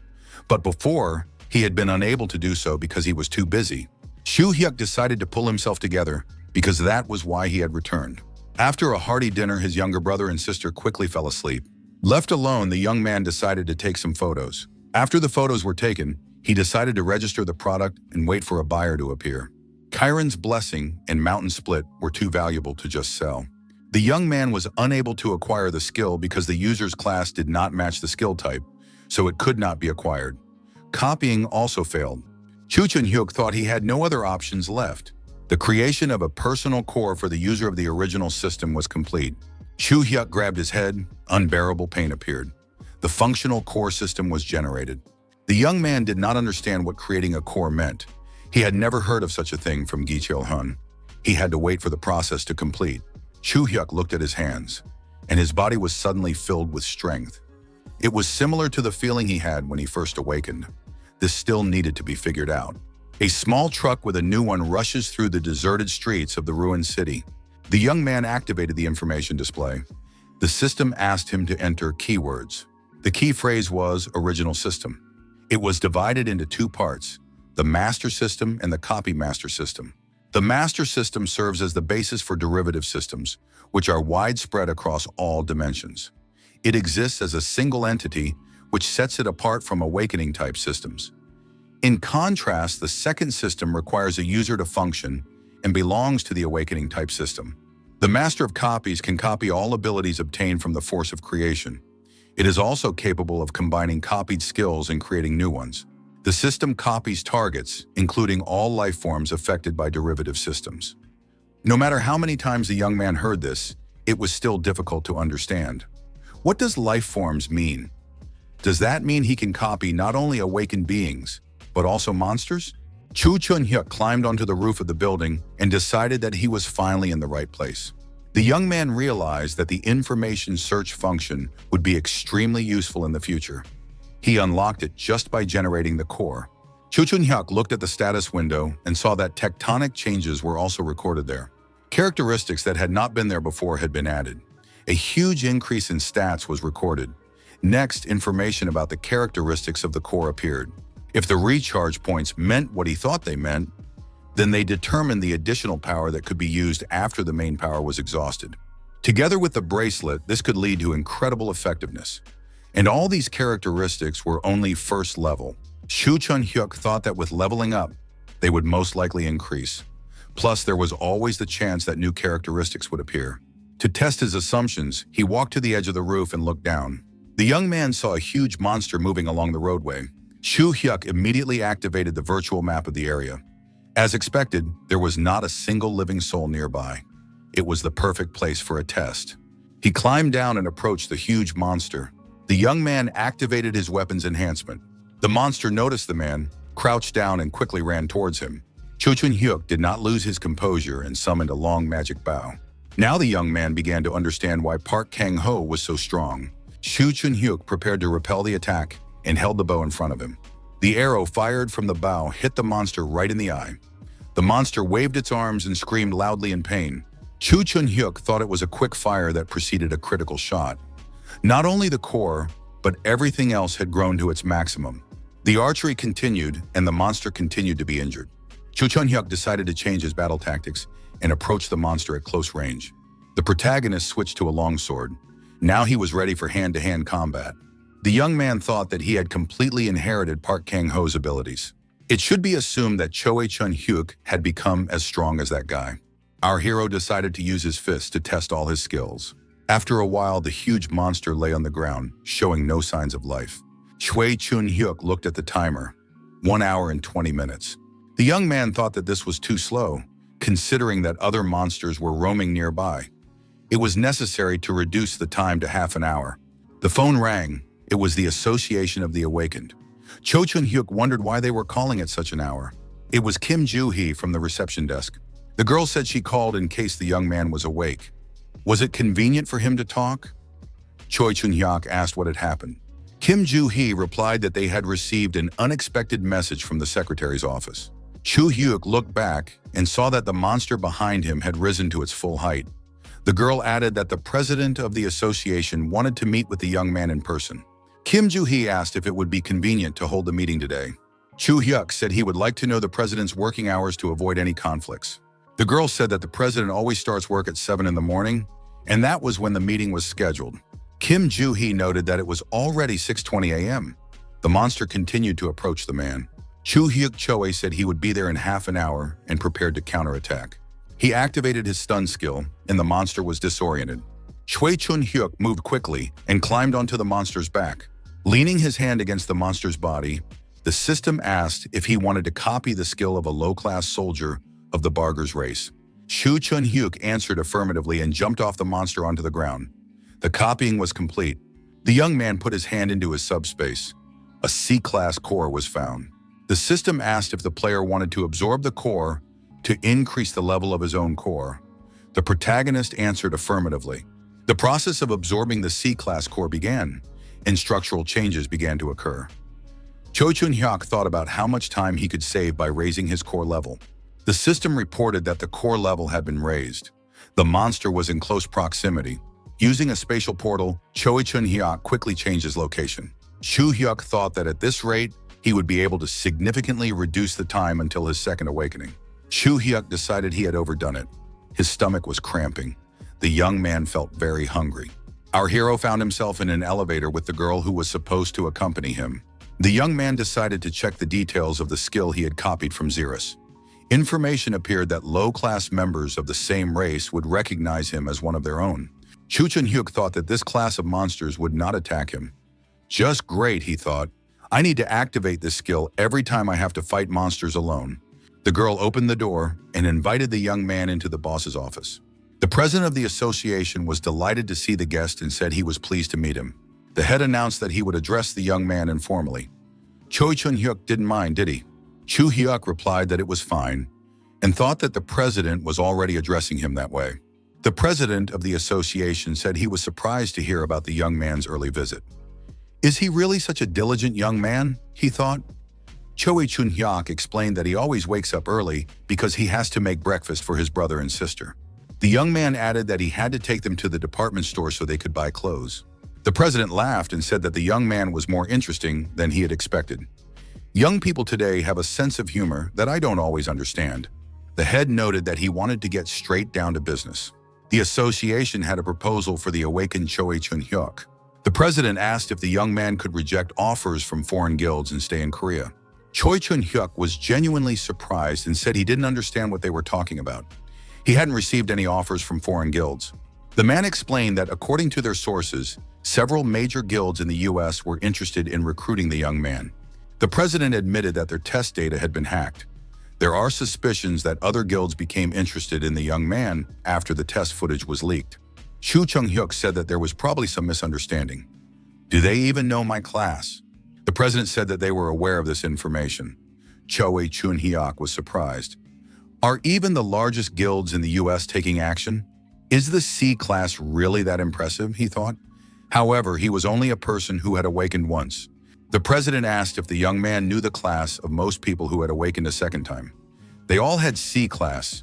Chu Chun-hyuk can be ranked alongside most of those who have undergone a second awakening. Now the young man could imagine that he would be able to increase his characteristics to the maximum in his second awakening. Then he would be able to reach the A class. Chu Chun-hyuk thought that the second awakening alone would make him capable of matching those who had awakened for the third time. And there was even a possibility of reaching S class. Based on his tank abilities, the association believed that even without reaching S class, the young man was already highly valued. They can't afford to lose a bird of such flight, thought Choi Chun-hyuk. The secretary handed the young man the documents. The president said that this was their offer. First, an initial payment of $1 billion in tax exemption for his team. And finally, 2 pieces of A-class equipment would be provided free of charge. Choi Chun-hyuk thought this was a very good offer for someone with an S-class rating. The association president said that the contract would be valid until the young man's second awakening. The man added that the deal was very profitable and that he should just sign the contract. Chu Chun-hyuk said that he had listened carefully to the offer, but he did not quite understand. Was all this support just so that he would stay in the country, or were there other conditions? The president said that the association did indeed have other conditions. The young man could not take the citizenship of another country during the term of the contract. He also cannot join guilds. For missions abroad, he must consult with the association. In addition, if the association requests a raid, the young man is obliged to take care of it first. Chu Chun-hyuk concluded that no one could come between him and the association. The president noted that if the young man joined a guild, the guild would have the final say in any requests. Consequently, their goals would take priority over his. That is why such conditions were set. Chu Chun-hyuk asked if there were any other binding conditions. The man said there were none, but there was no time to think about it. This offer would remain valid until the young man contacted the Americans. Cho Chun-hyuk replied that he understood. The young man said there was no point in delaying and signed the contract. Chu Chun-hyuk added that he did not need additional time to think it over. He had already made his decision. The president of the association shook the young man's hand and said he liked his decisiveness. Chu Chun-hyuk left the association building and went out into the city. He needed to spend time with his brother and sister. Chu Chun-hyuk took his brother and sister to a large shopping center. The children were delighted. Chul asked his older brother if he could look around the store. His sister said that if Yun-chul made noise, he would be scolded. Choi Chun-hyuk said that his brother could not only look around, but also choose whatever he liked. Yun-chul was delighted. "Can I really choose anything I want?" Yun-chul asked. "Can I choose 2 things?" Chu-hyuk said they could choose whatever they wanted. The children were delighted and said they would choose many gifts for themselves. Chu-hyuk thought that things had been turning out unexpectedly lately. He was worried about the difficulties that would arise once the probationary period for new employees ended. Yun-jung asked her brother what he thought of this dress. Yun-chul said that the dress suited her very well and that they should buy it. Cho Chun-hyuk thought that joining the association was not a burden. The only mandatory points were a ban on moving to other countries and joining guilds. Everything else was just recommendations, so it was not a bad offer at all. The saleswoman told the girls that they couldn't just touch the clothes in the window. Chu-hyuk thought that he also had a whole list of tasks that he had to complete. He had made this list when he was organizing his memories of his past life. The young man told the saleswoman not to worry. He would pay for everything the children wanted to buy. Chu Chun-hyuk thought that until he completed everything on that list, he had no reason to leave this country. A loudspeaker announced that a sudden gate had appeared near the department store. Chu-hyuk looked at his brother and sister. Visitors were asked to remain calm and follow the staff's instructions. A department store employee told everyone to remain calm. "The hunters from Tibet will arrive soon. so you must stay inside until further instructions. The visitors were surprised. Shouldn't they evacuate immediately? The employee added that it was much more dangerous to go outside now. She said she would take everyone to a safe area, so they should follow her. One of the visitors started pushing everyone and shouting that he would go first. Chu Hyuk turned to the saleswoman and asked her to take his brother and sister to the shelter. The young man added that he was an active hunter, so he would go outside to check the situation. Yunjong was scared. Did her brother really need to go outside? After all, they said it was dangerous out there. Choi Chun-hyuk thought that the real danger was the department store. If he remembered correctly, there were 5 D-class monsters nearby. That day, the monsters had chased the people hiding in the department store. As a result, the buildings had collapsed. At the time, he had no reason to be in the department store, so he treated it as someone else's story. Who would have thought that it would happen today? Chu Hyuk told Yunjong to take care of her brother. He knew there was no time to waste. However, there was no guarantee that he would be able to get out safely with his brother and sister. Yun Cheol said he wanted to go with his older brother. The young man understood that the Tebak Guild would not arrive until the buildings were completely destroyed. Therefore, our hero had only one option. He had to hold out until the guild arrived. The department store visitors were in a panic. They shouted that they needed to get out of there quickly because everyone could see the monsters approaching. A police officer suggested that everyone take shelter in the department store, as it should be a safe refuge. Chu Chun-hyuk was determined and headed in the opposite direction from where the townspeople were running. The young man was approaching the monsters. The moment came when there was no one between our hero and the monsters. The townspeople remained behind him. Chu Chun-hyuk activated the opening of the subspace and switched most of his skills to tank ones. The young man reached into the subspace to retrieve the necessary items. Chu Hyuk took out a shield. He thought that if even one monster broke through, his brother and sister would be in danger. He had to hold off all 5 monsters. Chu Chun-hyuk activated the universal skill Acceleration. This skill helps to deceive opponents with accelerated movements and confuses them. The young man ran past all the monsters at an accelerated pace and ended up behind them. Then Cho Chun-hyuk stopped abruptly and turned around. The monsters stopped and turned their attention to him. Chu Chun-hyuk waved his hand and told the slow-witted giants to come to him. The D-class monsters turned around and rushed at the hunter in unison. Lee Dae-soo rushed to the department store to help. He was very angry. Why couldn't they get out of the traffic jam? The driver replied that the roads were blocked by cars belonging to those trying to escape. The police were working to clear the road, but it would take time. Lee Dae-soo said furiously that every second counted now. The driver told him to calm down and look at his smartphone screen. The smartphone showed events being broadcast in real time. Some man was fighting monsters. Someone was fighting 5 D-class monsters while being just a tank. The driver said that this guy was fighting 5 monsters at once. Who is he anyway? Lee Dae-soo recognized the young man. He's my fan, he said. The driver asked who he was. Lee Dae-soo proudly said that this guy was his fan. He recalled that when he returned from Thailand, he ran into a fan at the association building. What was this guy's name? The cameraman said he was risking his life filming this content. He added that if this tank died, he would also have a hard time. The young man added that he was risking his life to keep his subscribers informed about this tense situation. He went live while on the front lines. Lee Dae-soo got out of the car. The driver asked where he was going.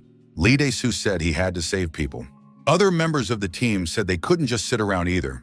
Lee Dae-soo was joined by other hunters who wanted to fight the monsters. Lee Dae-soo said that Cho Hwan would stay behind and gather any information about the newcomer. Cho Hwan replied that he didn't even know his name. Tank said that the guy's name was Cho Chun-hyuk. He remembered. Lee Dae-soo turned around and asked the hunters, "Is everyone ready?" All the hunters responded in unison that they were ready. Tank shouted for everyone to follow him, being careful. Chu Chung-hyuk continued to fight the monsters alone, dodging their attacks and counterattacking at the same time. He thought that if someone else took on at least one monster, it would be much easier for him. At the same time, the young man understood that no one would want to fight such monsters. Chu Chun-hyuk moved quickly across the square, trying to avoid the monsters' attacks. The young man understood that there were no other crazy people like him among the townspeople. At one point, he found himself alone against 2 huge monsters. The monster was faster than he could have imagined, and its huge paw was already hanging over the young man's head. Suddenly, Lee Dae-soo appeared nearby. He told his teammates that he was already there. Lee Dae-soo activated the stun overlay skill, and the monster became disoriented. Chu Chun-hyuk was surprised to see his idol, Lee Dae-soo, in front of him. The tank wasted no time in giving orders to his colleagues. Lee Dae-soo told Jae-hwan to check on the remaining survivors nearby and prepare for any unforeseen situations. Tank ordered Do-il to come to him and heal Choi Chun-hyuk. "We have to stay with this guy until the hunt is over." Choo-hyuk wondered why they had arrived so late. He could barely stand on his feet.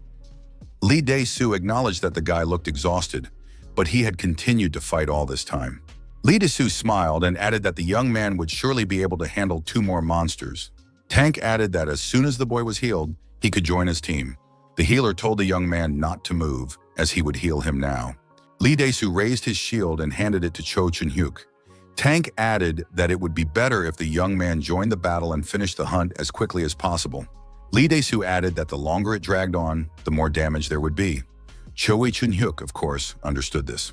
Tank looked at the destroyed monster and said that now they had less work to do. Choo Chun-hyuk noted that it would be easier for him to fight now that help had arrived. One of the monsters gathered speed and rushed at the hunters. At that moment, ordinary townspeople were hiding in a shelter in the department store building. The young people watched the broadcast and saw that the hunters from the guild had been fighting for about 3 hours. However, none of the skeletons had been defeated yet. The hunters were truly fighting desperately, but the situation looked alarming. Eun-jung listened anxiously and said she was scared. Yoon-chil told his sister not to worry. They just needed to wait a little longer, and their older brother would defeat these monsters. Yoon-jung asked if her older brother would be okay. Chol replied that nothing would happen to him because Choi Chun-hyuk was a tank. Breaking news came in. Finally, one of the monsters had been destroyed. People rejoiced and shouted that they had done it. It was the moment when the efforts of the hunters, who were risking their lives, paid off. Chul told his sister that he also wanted to see what was happening. The saleswoman said that it was very dangerous to wander around like that. Chul replied that he would take a quick look and come back. A message came in that another Karakin had been destroyed. Now there were only 3 monsters left. Messages of support came in from viewers watching the broadcast from all over the world. As expected from the Tibet Guild, the best guild in the country, now all the people are saved. However, who is that tank? He wasn't seen in the guild before. This person held off 5 monsters for an entire hour all by himself. It was incredible. The children said he was their older brother. The hunters continued to fight the remaining monsters, and it wasn't easy. The monsters that could still fight were the strongest. However, the hunter used his skills, attacking with his shield and cut off the monster's head. The hunt lasted 7 hours. The young man said with relief, "Finally, it's over." Choo Chun-hyuk was also able to catch his breath and thought that now he would rest and recover. Lee Dae-soo approached the hero and said it was a job well done. Choi Chun-hyuk replied that he was very tired and wanted to sleep. Lee Dae-soo said that at first he had doubts, but it really was him. Choo-hyuk asked what he was talking about. Tank explained that the young man was the one who had awakened for the first time and received the highest S-class rating by unanimous decision of the judges. Lee Dae-soo said that this guy was unusual. Cho Chun-hyuk asked what that meant. Our hero was called out. He turned around and saw his younger brother and sister.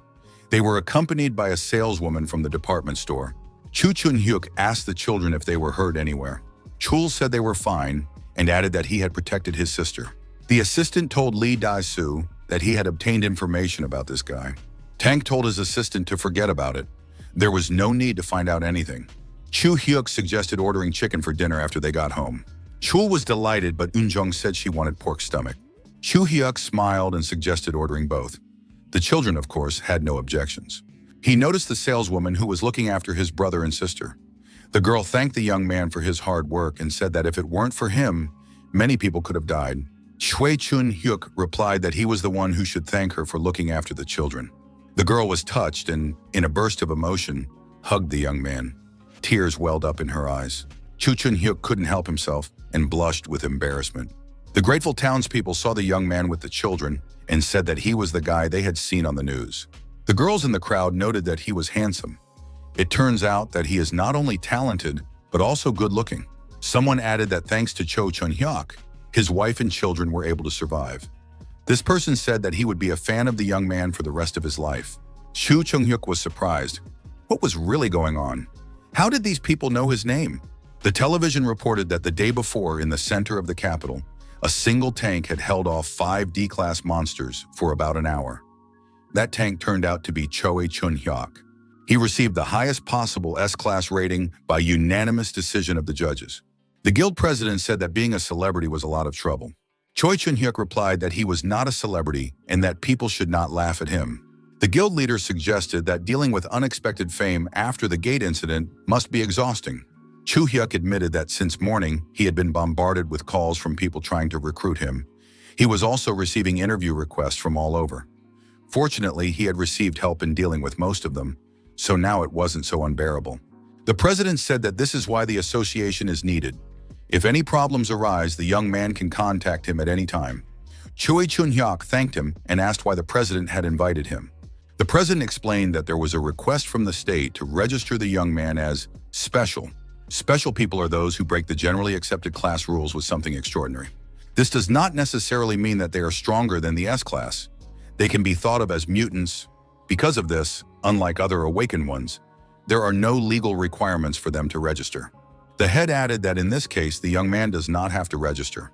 However, if he becomes special, he will receive significant support from the government. Choi Chun-hyuk asked if he needed to go to the US to register.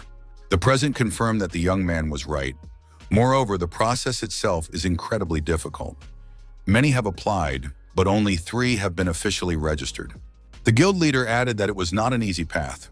Choi Chun-hyuk said he would think about it. He cannot leave the country because of his brother and sister. The president suggested leaving this issue for later. Regarding the contract with the association, it was decided to increase the level of support provided to the young man. Chu Chung-hyuk was surprised because the contract had already been signed. The president acknowledged this, but the initial contract was drawn up for a promising newcomer, a potential star. Now the association had prepared new terms suitable for someone special. Chu Chun-hyuk was surprised again. He had not yet been registered as special. Wasn't it premature? The head replied that the young man deserved better treatment. The president said he didn't know anyone who could hold off 5D class monsters. The support fund was increased from 1 to 5 billion. The tax exemption remains in effect. The amount of A-class equipment was increased from 2 to 5.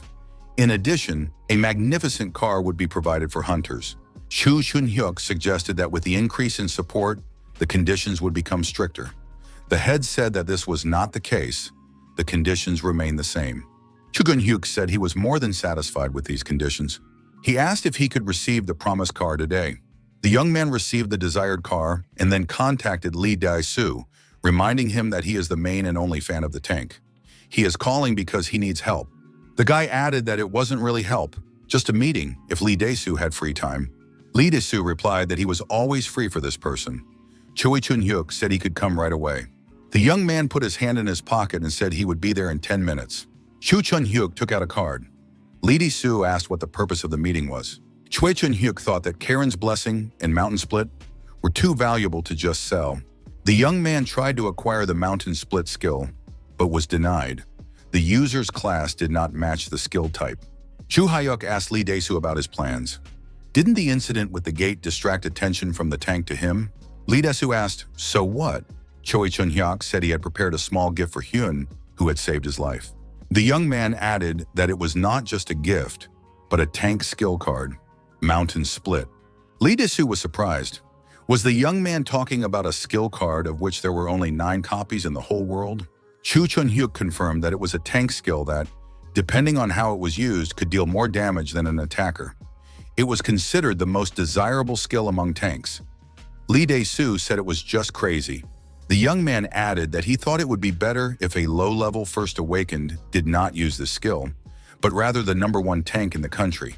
If Lee Dae-soo was interested, he was willing to sell the skill at a fair price. Lee Dae-soo couldn't believe it. The young man was offering the most coveted tank skills solely out of fan devotion. Choi Chun-hyuk said that in return, he wanted to ask for a favor. The young man added that the request would come into effect once Lee Dae-soo had mastered the skill. The meeting between the young men took place at the central office. Chu Chung-hyuk placed the skill card itself in front of Lee Dae-soo. Lee Dae-soo couldn't believe his eyes. It was indeed a real skill card. Cho Chun-hyuk added that the fair price for the card was 40 billion coins. The protagonist added that if the card were put up for auction, it could fetch an even higher price. His colleague noted that this was indeed the case. The card could fetch tens of billions. Why didn't the young man sell it himself? Chu Chun-hyuk asked if it wasn't up to the seller to decide what to do with the goods. He decided that since he couldn't use it himself, he would give it to someone he admired rather than sell it to someone he didn't even know. The young man explained that it was better to give it to someone he admired than to sell it to someone he didn't even know. Cho Hwan was surprised. Could the guy really not use it? Choi Chun-hyuk explained that he had just awakened, so he couldn't apply this skill. Besides, it wasn't his specialty. Lee Dae-soo asked how much free cash he had right now. Cho Hwan replied, 20 billion, exactly half. Lee Dae-soo asked Cho Chun-hyuk if he only accepted cash, because barter was also an option. Cho Chun-hyuk clarified that barter with Tank meant equipment. Cho Hwan said that he owned several buildings that he had purchased for investment purposes. They were now standing in front of one of them. Shu Chun-hyuk wondered how things had turned out that way, that he had become the owner of an entire building. Lee Dae-soo asked if the young man liked the building. The answer was yes. The deal was approved by both parties and the barter took place. Choi Chun-hyuk gave a skill card in exchange for the building. Lee Dae-soo said that he would start learning the mountain split skill right away. He simply couldn't wait. The tank activated the skill and began to acquire the necessary knowledge and abilities. The system reported that the hunter had successfully learned the skill. Now you can check it in the skills window. Chu Chun-hyuk congratulated Lee Dae-soo. Now in Asia, along with China's Wang Weichong, Hunter Lee Dae-soo is the only tank to have learned mountain split. The protagonist added that Lee Dae-soo's position in the Asian top rankings would also rise. Lee Dae-soo shook the young man's hand and said that rankings meant nothing to him. It was enough for him that he had mastered the skill. Choi Chun-hyuk created another copy. Lee Dae-soo noted that it was the young man who should be congratulated, as he had become the owner of a building at such a young age. What are his future plans? Chu Chun-hyuk said that he had decided to start working as a mercenary, as he had originally planned. His priority now is to hunt regularly in the beginner zone. He plans to take only D-class assignments. Lee Dae-soo suggested that if the young man has a building, then he must have plenty of money. Chu Chun-hyuk replied that the world is unpredictable and that he has a younger brother and sister to take care of. The young man noted that after losing his parents during the Great Catastrophe, hard times ensued. As a result, his youth was a continuous nightmare. Therefore, he does not want his brother and sister's future to turn into a nightmare as well. He wants to give them a life free from financial difficulties, a life filled with freedom and hope. Lee Dae-soo said that this was unlikely. The Great Catastrophe is only the beginning. The world is gradually moving towards destruction. The frequency of sudden gates and terrible monsters appearing is increasing day by day, while the resources to fight them are running out. On top of that, now they have to deal with villains. First it was Deku, now it's Kanam. Fear of a serial killer of hunters is spreading. Lee Dae-soo noticed that there had been a series of attacks on hunters in the Kanam area recently. They say the suspect is a well-known villain who was active in Daegu. His name is Cha Jin-soo. Lee Dae-soo said that it's already hard enough for them to deal with monsters, and now they'll have to fight people too. Lee Dae-soo suggested that what the boys really need for the future is not this building. They need a peaceful sky above their heads without monsters and people like the Awakened. The young man was hiding in a secluded place. He thought he had been in contact with the association for a long time. Why hadn't they sent help yet? An armed man in a hood approached him. The wounded guy was surprised. Cha Jin-soo? He was working in the Daegu area. Cha Jin-soo asked if the guy had ever seen villains who stayed in one place. They come and go as they please. The villain wondered why his teammates were so heartless. How could they abandon their wounded comrade and run away without even looking back? The wounded hunter jumped up and rushed at the villain with cries, but the villain fell silent, not letting him get close. The villain, Cha Jin-soo, parried the attack and knocked the young man to the ground again. The villain said that if the boy hadn't called for help, he wouldn't have been in such a hurry and would have enjoyed himself. But now there was nothing he could do. The villain asked if Choi Chun-hyuk knew anything about him. Recently, this guy had been in the news. The wounded man began to curse and call the villain all sorts of nasty names. The villain stabbed him several more times and said that the guy would have died anyway under any other circumstances. The villain took out his smartphone and watched the videos he was interested in. The video showed that Tank had fought 5 monsters alone. The villain said that he hadn't had a decent toy in a long time. A week later, hunting grounds near the city of Goyang, a zone for beginners.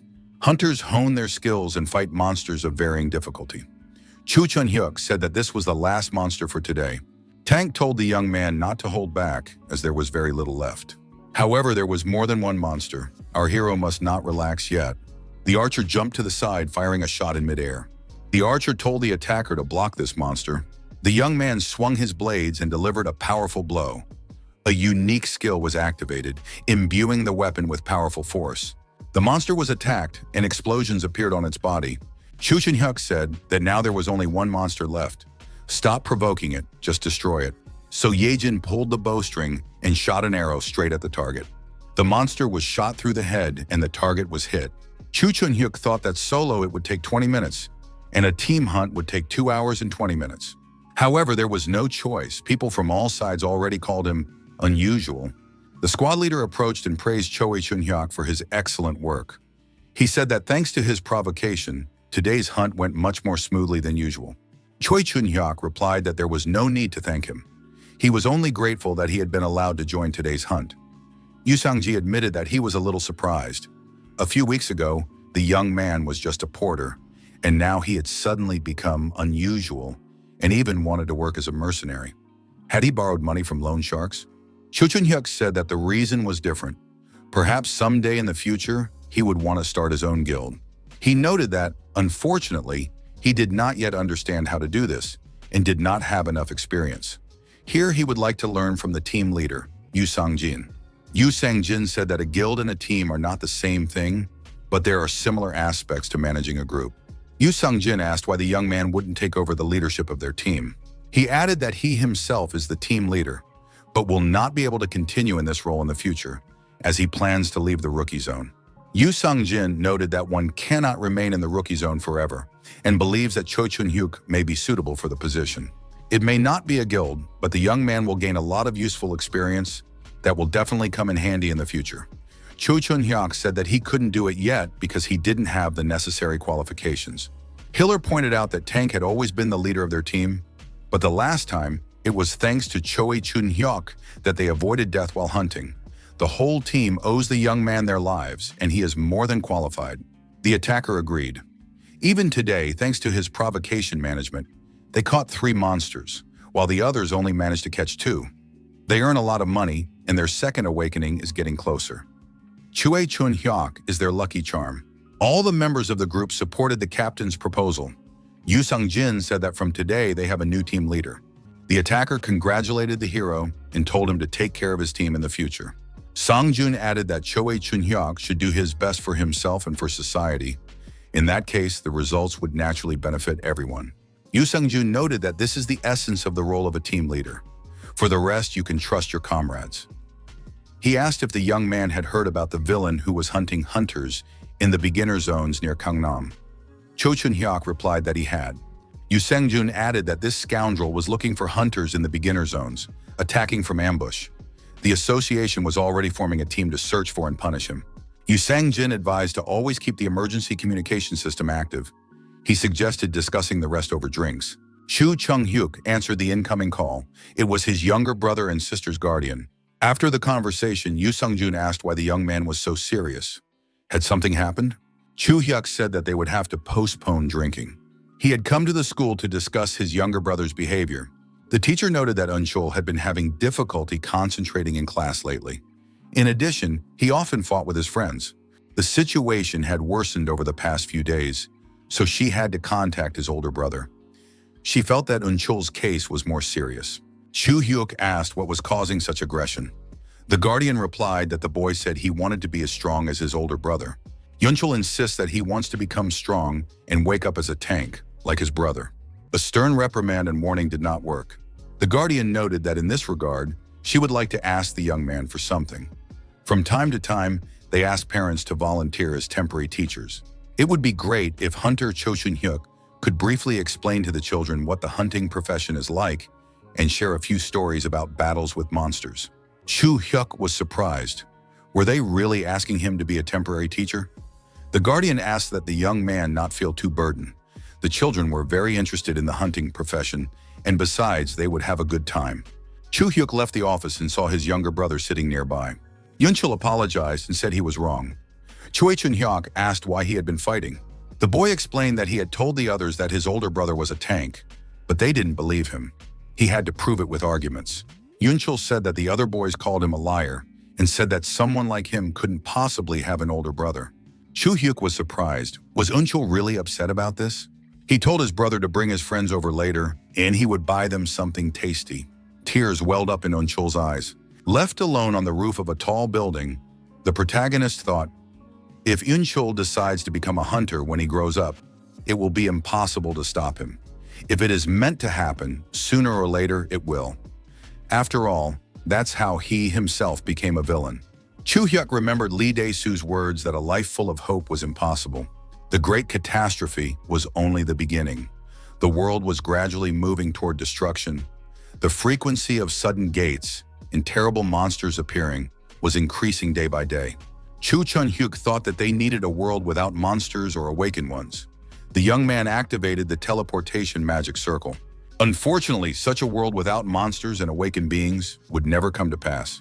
The teleportation magic circle appeared near the car. The young man got out and got into the car. How long could he continue to protect his brother and sister in this world? What if he died in the next battle with a monster? Chu Chun-hyuk decided that then the younger ones would have to find a way to survive on their own. He contacted Hyo-soo and said he wanted to ask for a favor. Chu Hyuk asked if there were any hunters hunting in Gangnam today. The young man asked to check mainly the areas for beginners.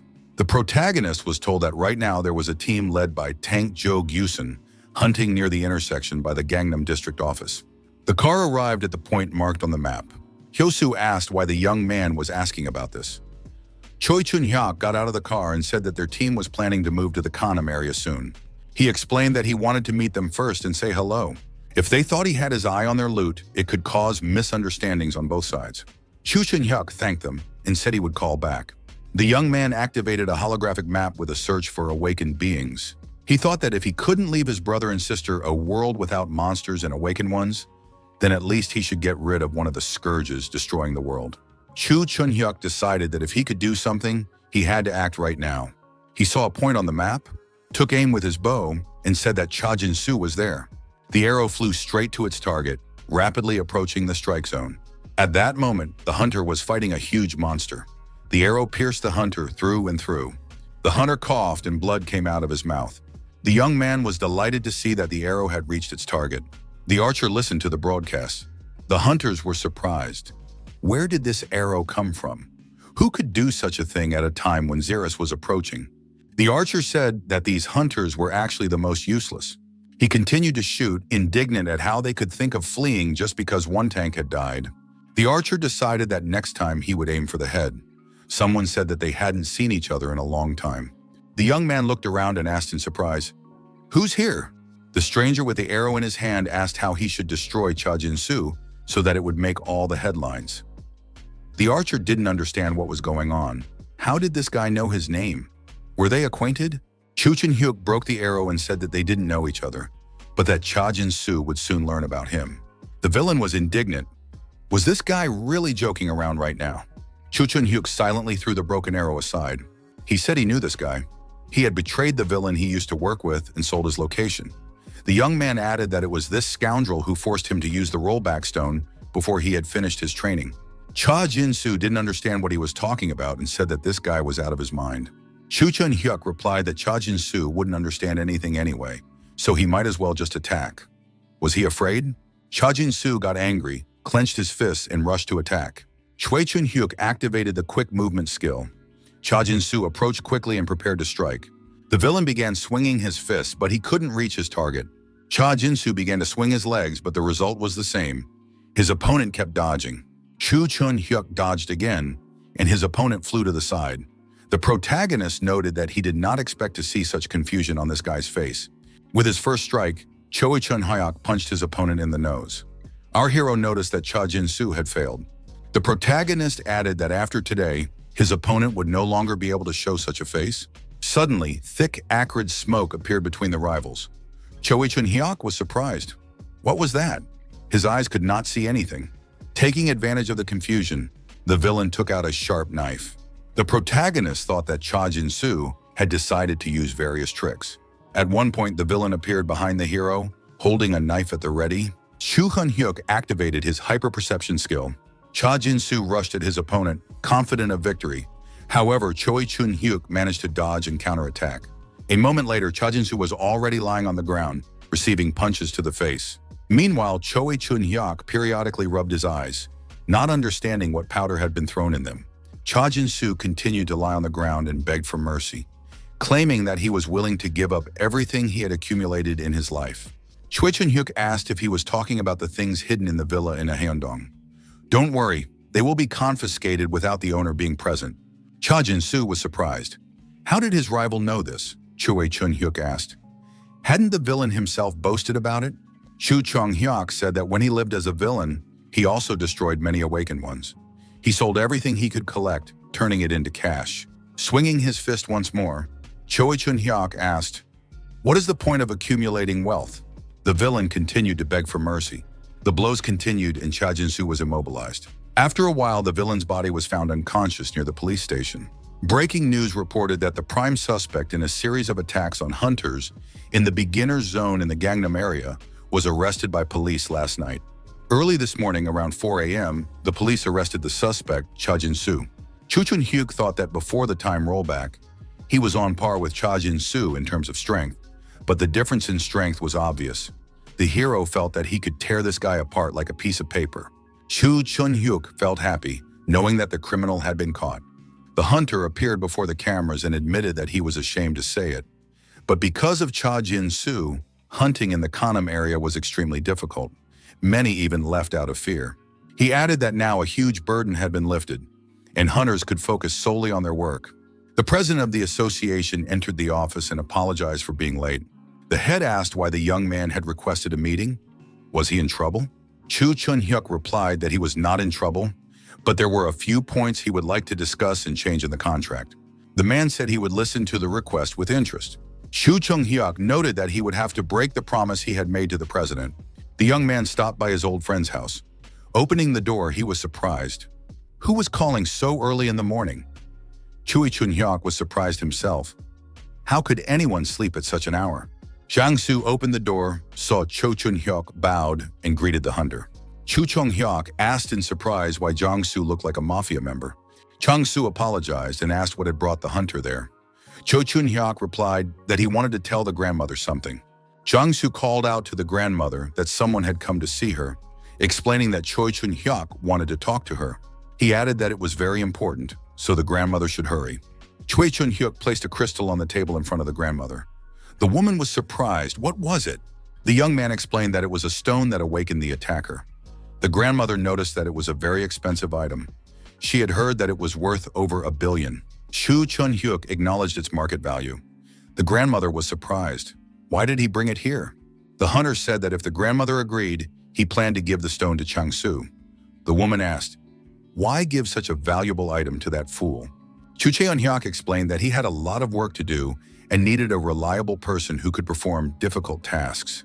He believed that Jang-soo was a suitable candidate. The grandmother was surprised.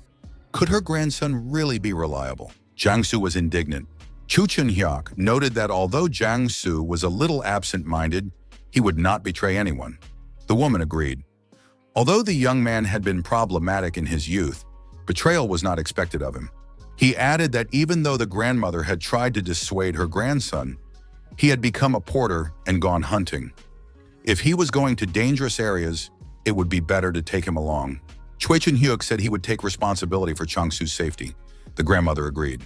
Jang-soo was delighted and thanked his grandmother. The woman told her grandson not to act like he had been awakened.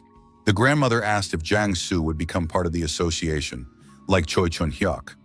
The hero explained that he works as a private mercenary, so he is not officially a member of the association. Jang-soo asked if the association agreed with this and noted that they would hardly like it. The president of the association asked if Choi Chun-hyuk was going to work as a mercenary. The young man confirmed this and added that to do so, he would need to register an office and set up a business. The head explained that this was necessary for tax purposes. Although taxes on monster hunting had been abolished, mercenary activities were a different matter. Choi Chun-hyuk added that if the president had no objections, he would register his own guild. The president now understood why the young man had said it was necessary to break his promise. Chu Chun-hyuk explained that if he registered a guild but did not manage it, there would be talk of taxes and strange rumors. The head said that registration in guilds was prohibited, but the young man planned to create his own. He asked if it was not possible. The head explained that these were the terms of the contract. If the young man received support from the association, it would not be able to help him with this. She added that she did not understand why Choi Chun-hyuk was working as a mercenary, since he already worked for the association and hunted with the team and had earned a lot of money. Choo-hyuk explained that if he could do something, he wanted to do more. The young man added that he used to think that destroying a few monsters would not change anything, but he recently changed his mind.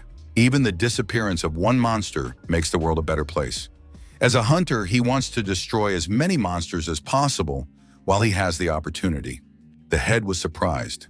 Did the young man come to the association just to talk about monsters? Cho Chun-hyuk said that everyone had misunderstood. The president suggested that while the young man was at the association, would he like to register his guild right away? If he did so, requests for his assistance would have to be submitted through the commission. But with the right organization, legitimate requests would not cause problems for either side. Choo-hyuk told his grandmother and Chung-soo that there was no need to worry about this. He had already negotiated with the association. Jang-soo asked again, "Is that really true?" Grandma gave her grandson a slap on the back of the head. Does he think Choi Chun-hyuk would lie? Grandmother said she believed Choi Chun-hyuk. The young man noted that he had something else to say. They would be moving soon. The woman said it was about time. If the young man had earned money, it was worth moving to a more convenient place. Choo-hyuk asked if his grandmother wanted to go with them. The woman was surprised. What was he talking about? He explained that after their parents passed away early, he and his brother and sister relied heavily on their grandmother. If Chang-soo became busy, his grandmother would be alone a lot and might feel lonely. The woman told Choi Chun-hyuk to forget about the offer. Why move somewhere else when she had excellent housing? Choo-hyuk rose from the table, bowed, and thanked the woman for caring for him as if he were her own child. A few weeks later, the young people stood in front of the office entrance with the sign JH Mercenary Corp. Jang-soo was thrilled. "This is so cool!" Choi Chun-hyuk warned him not to get carried away. Choo-hyuk and Chang-soo decided to eat something in the dining room. Chang-soo said that it looked very tasty. On moving or opening days, you have to eat changjamin. Choi Chun-hyuk promised that he would treat the young man to something more expensive later. Chang-soo thanked him and said he would never forget his kindness. Choi Chun-hyuk replied that there was no need to thank him. It was just a bowl of food. Chang-soo clarified that he meant not only that, but also the awakening stone. Awakening stones had become rare, so they were worth a fortune. And yet Choi Chun-hyuk had given him this stone. Choo Chun-hyuk told Chang-soo not to feel burdened. First of all, the stone wasn't his. Our hero explained that he gave it to him because he felt indebted. Chang-soo was surprised. What kind of debt was it? A girl approached the young men and was surprised to see what they were eating. There were two girls, and they noted that it was impressive that young people were starting a mercenary guild. Chun-hyuk was surprised. Could it be Kang Ji-yoon, the sorceress from the Genesis Guild? The girl reminded him that they were seeing each other for the first time since the awakening test at the association. Jiang-soo said that Kang Ji-yoon was even more beautiful in person. Choi Chun-hyuk told the young man to calm down. Ji-yoon thanked him and added that the young man made her feel uncomfortable. Choi Chun-hyuk asked how the girl found out where he was. At that moment, Lee Dae-soo entered the room and said that it was disappointing. He noted that Choi Chun-hyuk should have told him about the plans to open the guild. Choo-hyuk was even more surprised. How could Lee Dae-soo have found out about it? Kang Ji-eun showed him her smartphone screen and said she had seen it. Someone named Park Chang-soo had been messaging her on direct the whole time. Choo-hyuk was surprised. How could Chang-soo write such things on social media without his permission? The young man replied that he was trying to help with promotion. Chang-soo added that it was business and marketing was very important. Lee Dae-soo asked why Choi Chun-hyuk was tormenting this guy. After all, promotion was really necessary. Choi Chun-hyuk replied that he was the only one in this mercenary guild, so he planned to keep everything a secret. Lee Dae-soo said that now he understood everything. And now these two are just sitting and eating changjamen on such a great day. Choo Chung-hyuk apologized and added that if he had known Lee Dae-soo was coming, he would have definitely prepared something better. Lee Dae-soo said not to worry. He had ordered catering in advance. Choo Chung-hyuk asked what had been ordered. Lee Dae-soo replied that there was no need to thank him. It was just a small gift from him. Choo Chung-hyuk smiled and thanked the Lee Dae-soo. Hae-soo congratulated our hero on registering the guild. The girl asked if the building really belonged to him. Hee-soo added that owning a building at such a young age was admirable, and she was very jealous. Choi Chun-hyuk blushed with embarrassment and said he felt uncomfortable. Hee-soo asked why he was so embarrassed. Cho Chun-hyuk replied that people treated him with such respect simply because he was the owner of the building. Hye-soo said that this was very typical of Cho Chun-hyuk. His behavior made him even cooler. Hee-soo asked how their team's hunting would be affected by the mercenaries' work. Cho-hyuk replied that he would assign tasks so that one would not interfere with the other. There was no need to worry. Hee-soo said that after hearing this, she felt relieved. Ji-eun smiled and sarcastically said she was glad Hee-soo felt better. Hee-soo was indignant. She was talking to Cho Chun-hyuk. Why was Ji-eun interfering? Kang Ji-eun apologized and said she was in a hurry. She needed to tell Cho Chun-hyuk something. It wouldn't take long. Hee-soo said that it annoyed her and walked away. Kang Ji-eun said she would get straight to the point. She didn't come here just to congratulate him. She had a request. Cho-hyuk was surprised. Did the Genesis Guild really have a request for him? Ji-eun asked if the young man would accept a D-class assignment. Cho-hyuk replied that their tanks should be more than capable of handling D-class monsters. Why did they need this? Ji-eun added that the reward for the quest was set at 1 billion. Cho Chun-hyuk would of course receive the standard tank share. Jung-soo replied that they would of course take the request. The young man noted that it was an insane amount of money. Besides, it was Cho Chun-hyuk's first job. Most people don't turn down their first assignment. Ji-eun asked what Cho Chun-hyuk would say. If the guy agreed, she was ready to transfer the money right away. Cho Chun-hyuk agreed and added that he had 2 conditions. The young man asked if Ji-eun was interested in purchasing a skill card. Cho-hyuk added that the card was called Kirin's Blessing. It was a skill card for a buff. Kang Ji-eun asked in surprise, "Does the young man really have this skill card?" The answer was yes. Her companion said she had just checked. The price of this skill card was about 13 billion. Cho Chun-hyuk added that if the girls were interested, he could show it to them. The sorceress asked, "What is the second condition?" The young man said that if the girl learned this skill, she would simply shake his hand. Ji-eun replied that they had agreed. A week later, Gangnam Advanced Zone. There was nothing but destruction all around. The hunting party emerged from the spatial portal and found themselves at the mission site. Cho Chun-hyuk asked if they weren't supposed to get to the beginner zone by transport. The girl replied that most guilds did so because they only had first stage awakened teleporters. But with third stage awakened teleporters, like hers, they could move directly to the advanced zone. Ji-eun asked about the location of the monsters. The cartographer replied that at the moment they were concentrated in 3 main areas. In one of the areas, 2 points were very close to each other, while the others were much further apart. Ji-eun said that in that case, they should head to the place where there was only 1 monster.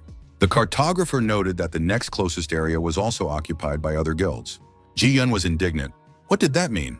They had agreed in advance that their hunting grounds would not overlap. The young man replied that Hunter Lee Dae-soo from Tabak had heard that Cho Chun-hyuk would be their tank. So he simply told them to take that zone. Ji-eun replied that this would not work and decided to talk to the tank directly. Cho Chun-hyuk told the girl that everything was fine. He would just take on all the responsibilities of the tank. Ji-eun was surprised. Did Cho Chun-hyuk really mean that he would be a tank for both guilds at the same time? The young man replied that he had already tried doing so, and it was tolerable. He just needed to increase the provocation time a little. The guy added that there shouldn't be any particular problems. Aggressive monsters were moving toward the group of hunters. The girl said that this guy was certainly a guild master, but he was still D-class. Wouldn't it be safer to proceed with caution? Kang Ji-eun replied that there was no need to worry. He had already tanked 5 monsters on his own. Besides, this guy was special. Ji-eun said that her companion was acting strangely. She usually didn't worry about others. Could it be that she liked Cho Chun-hyuk? The girl explained that this was not the case. He just seemed like a good person to her. Ji-eun asked what she meant by that. The girl explained that most tanks with such a level of fame usually behave arrogantly because they consider themselves better than others. However, Cho Chun-hyuk did his best to shake hands with all the guild members at the beginning. He always remains humble, and that's why she thought he was a good person. Ji-eun received a signal that it was time to start preparing. Cho-hyuk said that as soon as he gave the signal, they should focus on light attacks. Cho-hyuk found himself at the center of the action and engaged in combat with the monsters, drawing their attacks upon himself. The tactic worked, and the monster rushed at our hero. The young man thought that he couldn't use the copied skills or abilities he had received from Park Kang-ho. Cho Chun-hyuk admitted that dealing with 2 monsters at once was still difficult. In fact, hunting alone might have been much easier. Chu Chun-hyuk shouted to his colleagues to start attacking, while he activated the suppression skill. The hunters jumped out of cover and began to carry out their tasks in unison. The team members saw that Choi Chun-hyuk was standing alone against a huge monster. Chu Chun-hyuk thought if he hadn't taken the Ring of Sunset from Jinsu's house, he would be in big trouble now. He looked at the ring. If Jinsu found out about this, he would be upset. However, this ring had been his main goal from the very beginning. The Ring of Sunset was activated. Chu Chun-hyuk received additional health points, which was impressive. However, the most important thing was the restoration of 1 health point per second. That was zombie-level survivability. When the battle with the monsters was over, he could catch his breath and look around. Jiun said that the payment had been transferred and asked him to check the information. Choi Chun-hyuk confirmed that the funds had been received in his personal account. Kang Jian thanked the young man for his cooperation and hard work. After completing the first task for the Genesis Guild, requests continued to come in from small and medium-sized guilds. Due to the fact that tanks were already rare, the most capable D-class tanks eventually moved to the major guilds. Nevertheless, our hero worked tirelessly for an entire month. When there was no mercenary work, he joined the team on hunts. If there were no hunts, he hunted alone. Chu Chun-hyuk decided he had reached his limit. He could no longer continue like this alone. At some point, the young man felt that structural changes were beginning to occur within him. What was this? The system reported that the second awakening was complete. All characteristics had been increased. Additional points were awarded. A new core function was added. New skills were acquired. Skill combination, skill growth, and copy field. The unique skills of the Spearmaster were improved. One case previously used by Park Kang-ho was transferred. Chu Chun-hyuk understood that with the second awakening, his health and force had increased significantly. Especially his health. It was almost twice as high as before. If he invested all his extra points in health and stamina, he could be a tank even at sea level. That was almost the level of a 3rd degree awakened. The young man activated the information window and decided to take a look at his new skills. In addition to the inherited random skill, something else had appeared. Chu Chun-hyuk was surprised. Was it really possible to combine 2 skills into one? You could combine all the options together and even create a completely new skill. He thought that if he combined Lightning Strike and Slicing Mountain, he could create a unique skill. If you avoid combinations of passive and active skills, the number of possible skills is practically infinite. The protagonist was overexcited and decided to calm down first. He checked the next skill. If the secondary awakening gave him this, what would the 3rd level awakening give him? Now he had to check the skill that interested him the most.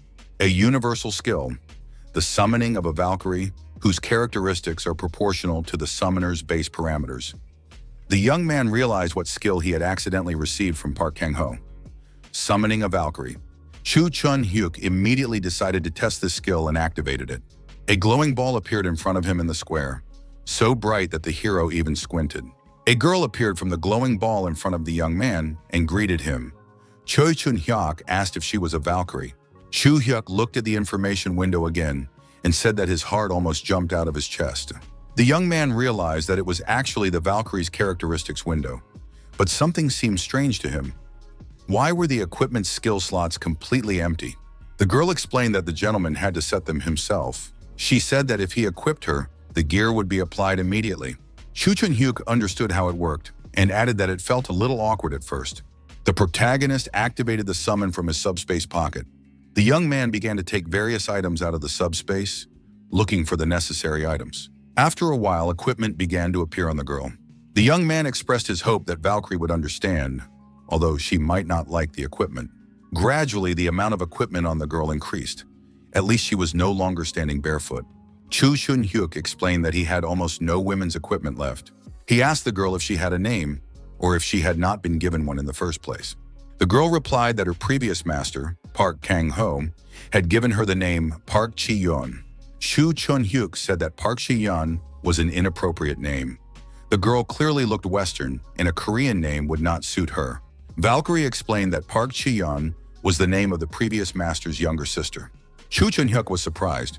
Was she really Park Kang-ho's sister? He remembered how Park Kang-ho had handed him a photo and asked him to find his family and take care of them. Park Kang-ho warned that if the young man broke his promise, he would not forgive him even after his death.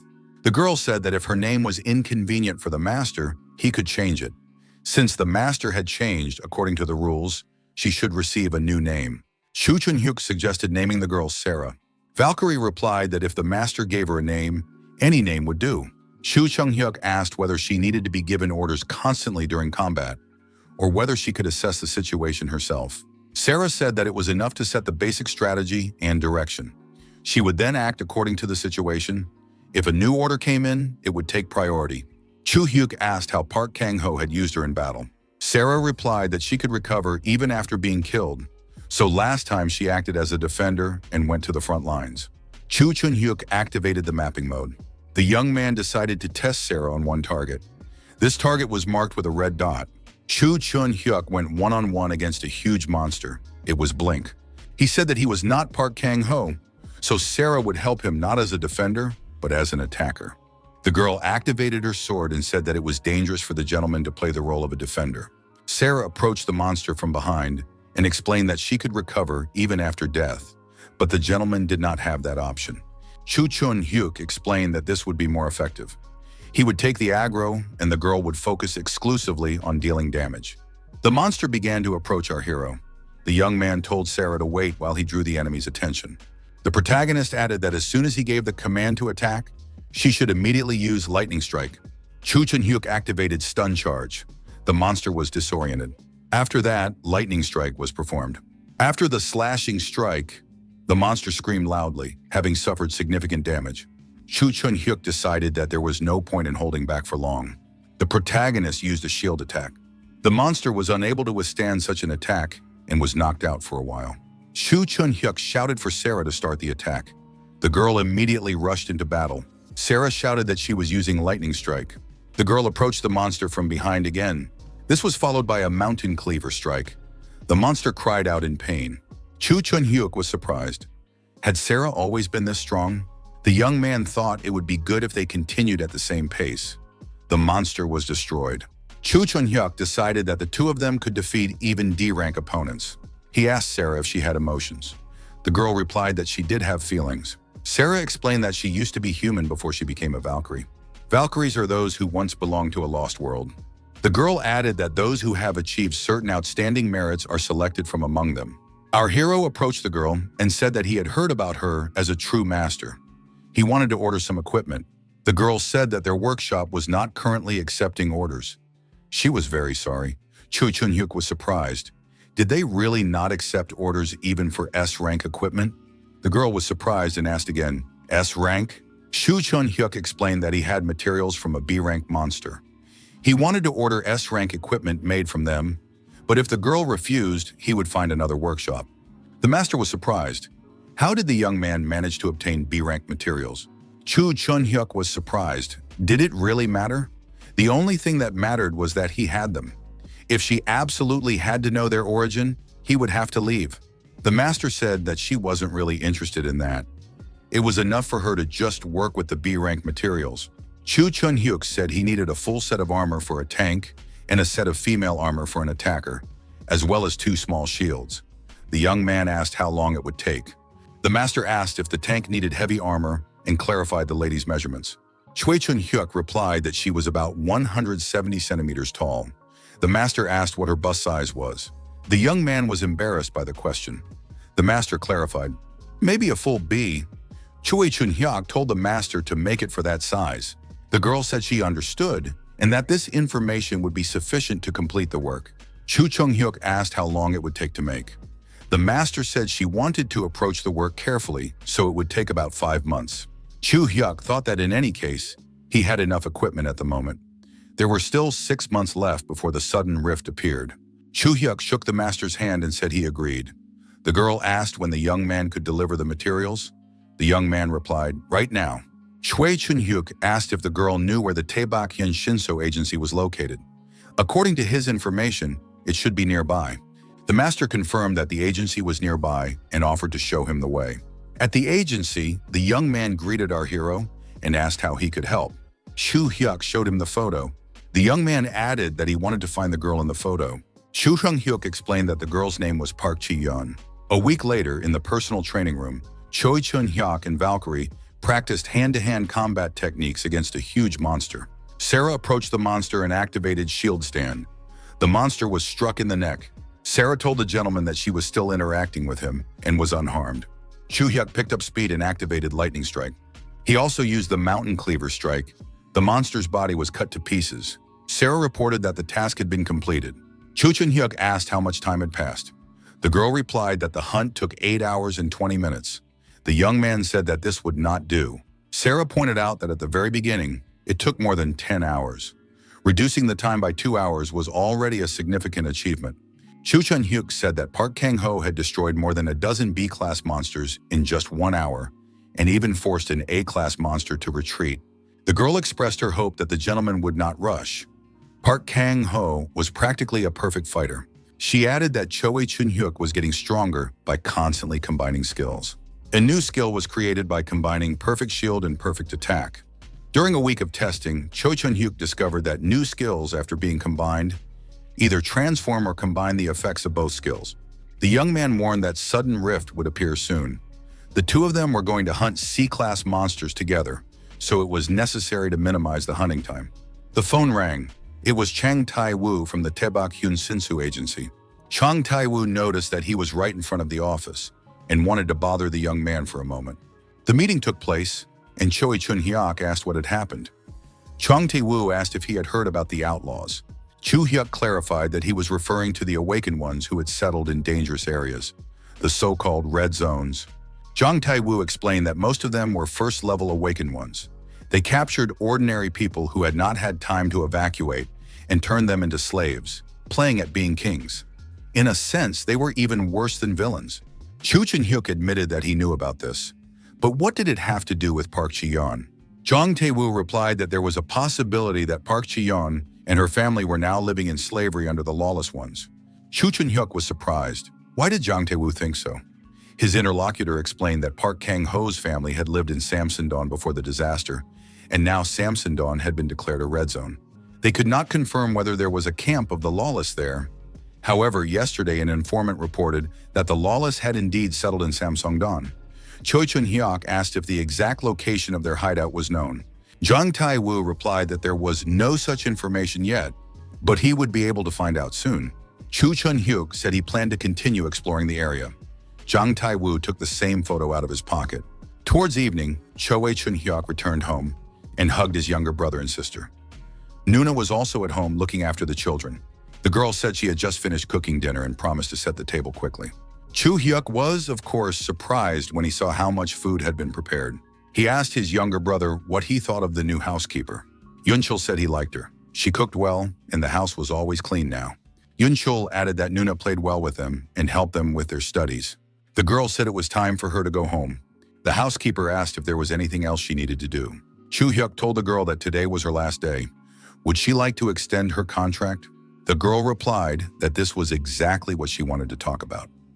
If the gentleman didn't mind, she would like to work on a permanent basis. Chu Chun-hyuk scratched the back of his head and said he didn't mind. There were only children in the house, so he asked the head of the association to help him find a housekeeper, but he didn't expect such a young person to come. At first, he even wondered why the girl was doing this. Jae-hee explained that she was in a difficult financial situation and her mother was ill. Besides, it was very difficult to find a normal job now. The girl added that she also had a personal reason. In fact, the department store employee who took care of these children is her sister. The girl noted that she had always wanted to find an opportunity to thank the gentleman. After her father's death, she was left with only her mother and sister. Chu Chun-hyuk was surprised. Did Chang Jae-hee decide to become a housekeeper because of him? The girl said that 2 weeks ago, the employment agency where she worked received a call. It was a call from the association. They were looking for a worker there. Without much thought, she saw the surname. So she explained the situation at the company and decided to call here. Chang Jae-hee expressed hope that this would not be a problem and that everything was within her power. The girl noted that she gets along well with children. The gentleman would not regret entrusting her with this job. Choi Chun-hyuk said he understood everything and offered to discuss the details of the contract. Mirai Group headquarters is the 6th largest conglomerate in South Korea. The CEO is holding a meeting with the members of the board of directors. Ha-jin, the son of Chairman Kim Do-seon, is currently a director. He reported that this time his father had personally stated that the group would manage its own guild. One of those present said that they also know that this task has been entrusted entirely to the director. Hajin noted that this is an ambitious project entrusted to him personally. Therefore, he must live up to the expectations placed on him by his father.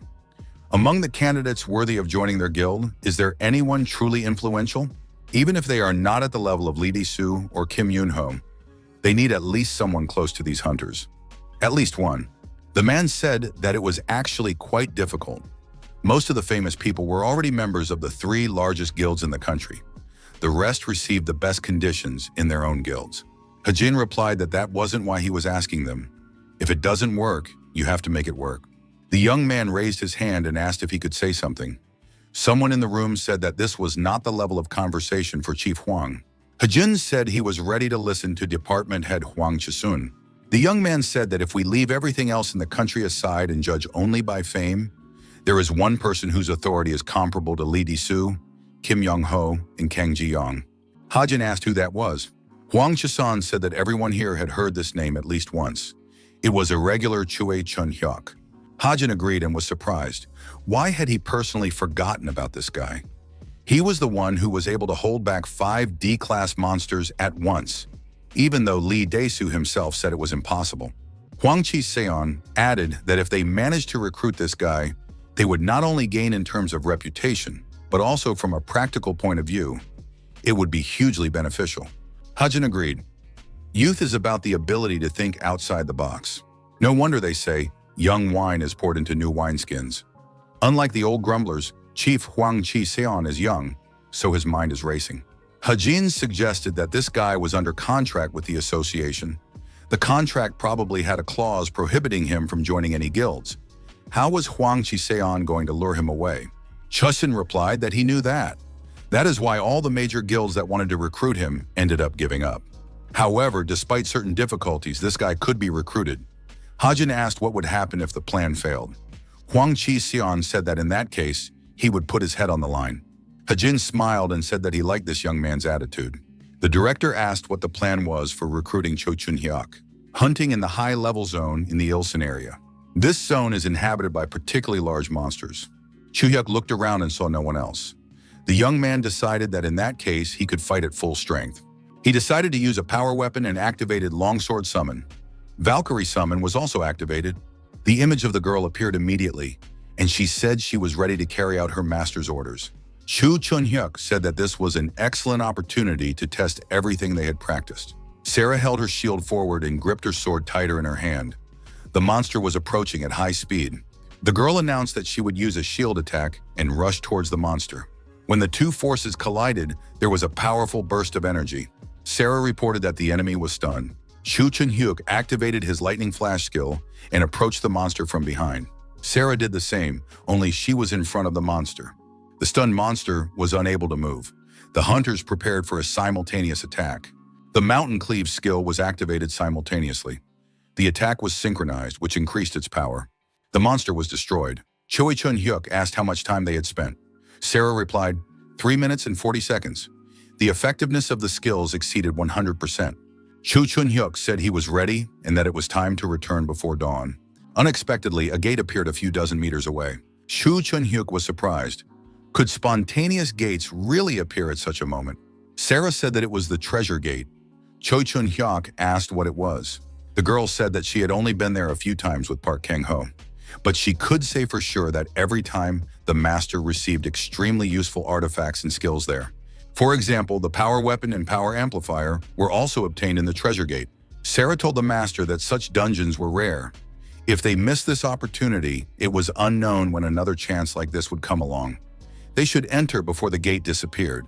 Chu Chun-hyuk firmly stated that in that case, they would go in. As always in such cases, Choi Chun-hyuk activated the virtual map. The young man said that they were in a maze. If it weren't for his skill in cartography, they would have had a hard time. Sarah said that she was of little use here. Even Park Kang-ho, long considered the absolute ruler of the continent of Fravia, had found only 5 such gates in his entire life. Chu Chun-hyuk said that Sarah's presence was already a huge help. Chu Chun-hyuk activated real-time information viewing. The system requested a keyword for the search. The young man said, Treasure Gate. The Treasure Gate is a repository of artifacts and abilities used by awakened beings from destroyed dimensions and worlds. There are no awakened beings inside the dungeons. These are extremely rare golden gates that appear with a negligible probability.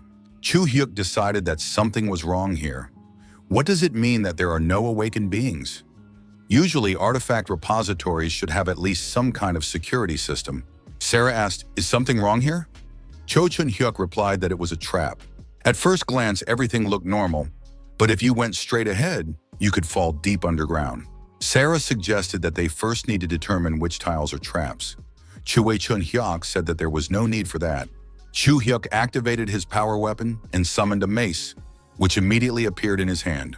The young man struck the surface they were walking on with a crushing blow from the mace. At that moment, the trap tiles were destroyed and holes appeared. The young man said that if they only stepped on the remaining tiles, they could safely move forward. Suddenly, a huge stone ball rolled after the young people. They had to run away urgently. The young people managed to escape to the treasure chest. Moreover, it was already kindly opened. They received 2 amplifying stones and a dungeon gate generator powered by fossil fuel.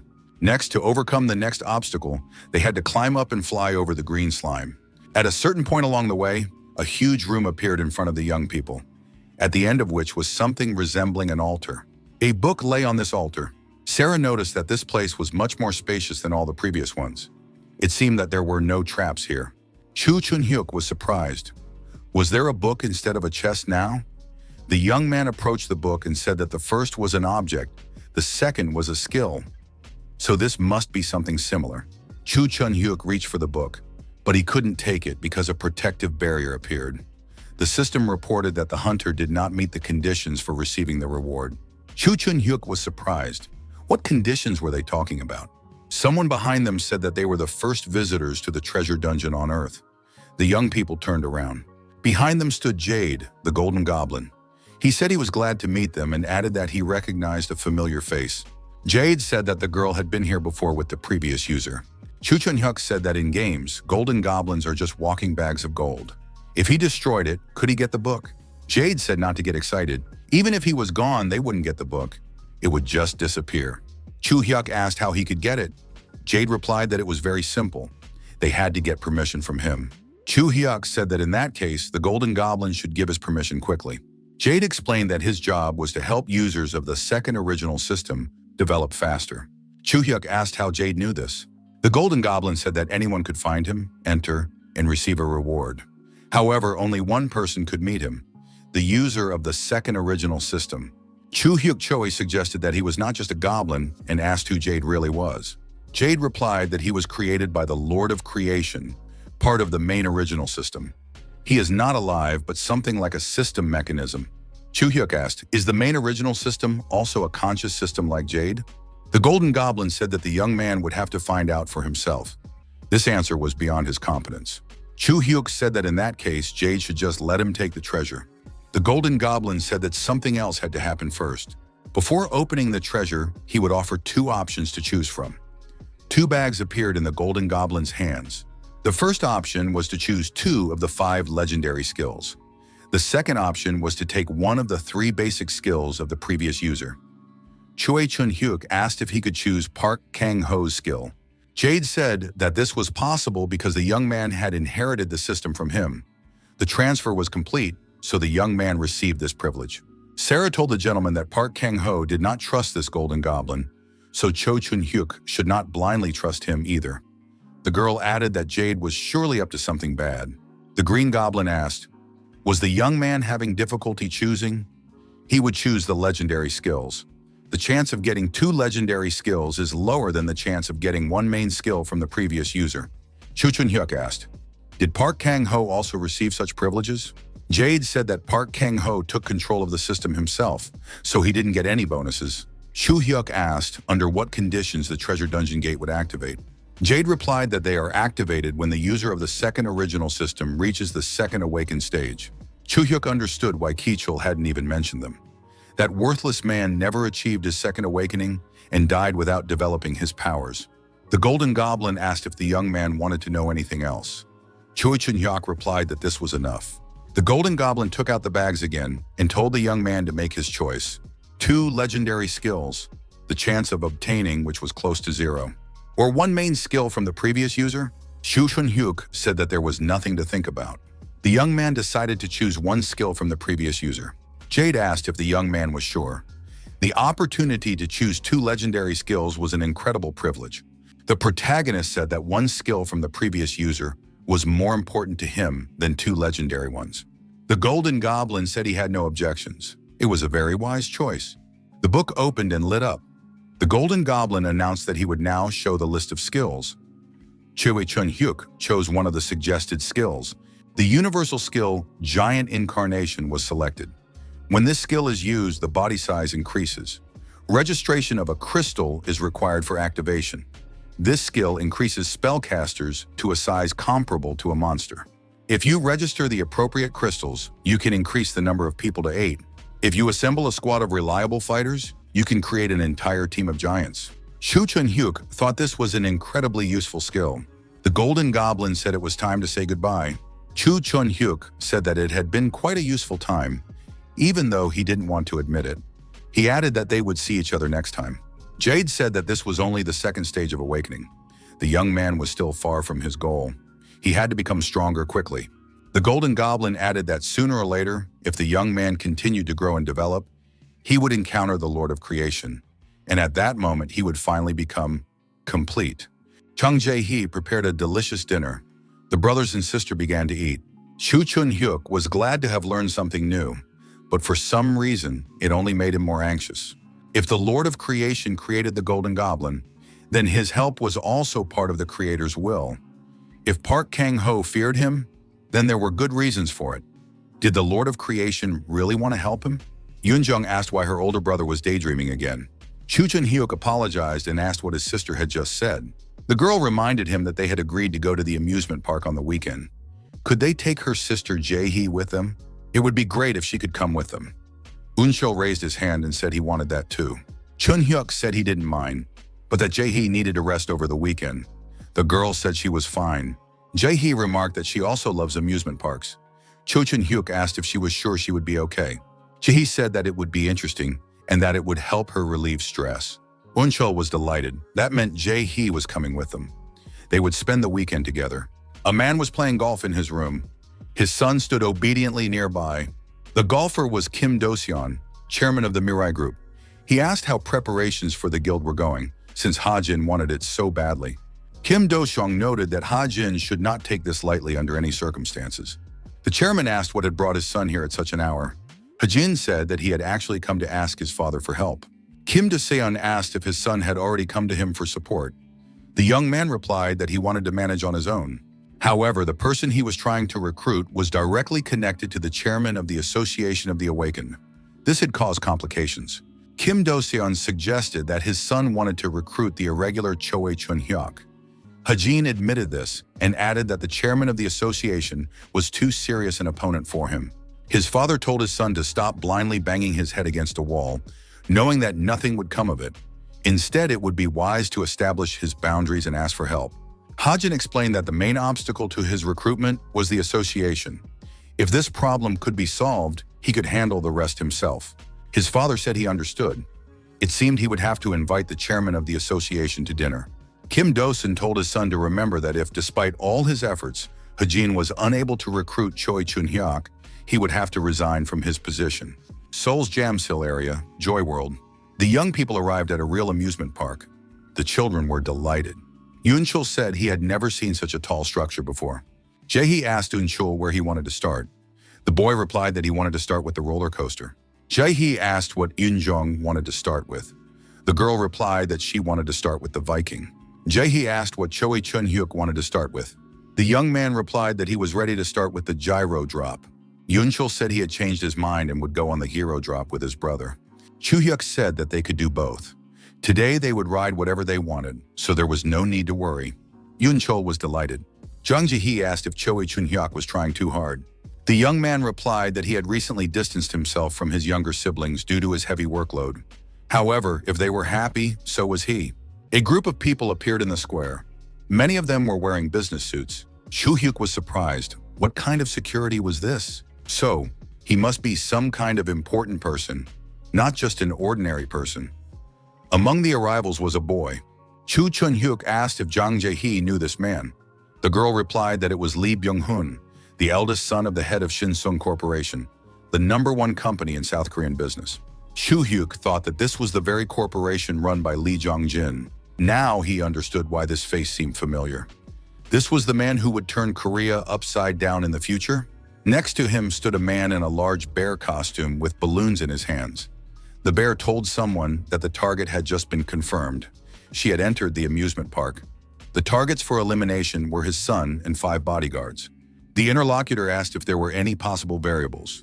The interlocutor replied, 2 adults and 2 children. There are no variables at this time. The children were happily riding the rides. While riding, our hero felt as if his strength was leaving him. After that, Jang Jae-hee told the children to come quickly to eat. The food was already on the table. Yoon-jung was delighted that there was even chicken. Yoon-cheol was delighted that there were churros. Jae-hee said she had specially ordered only things that children like. Chu-hyuk thought that playing with children was also hard work. Jang Jae-hee was simply the best nanny. The man suggested that his son, Sang-woo, take a short break and then continue on.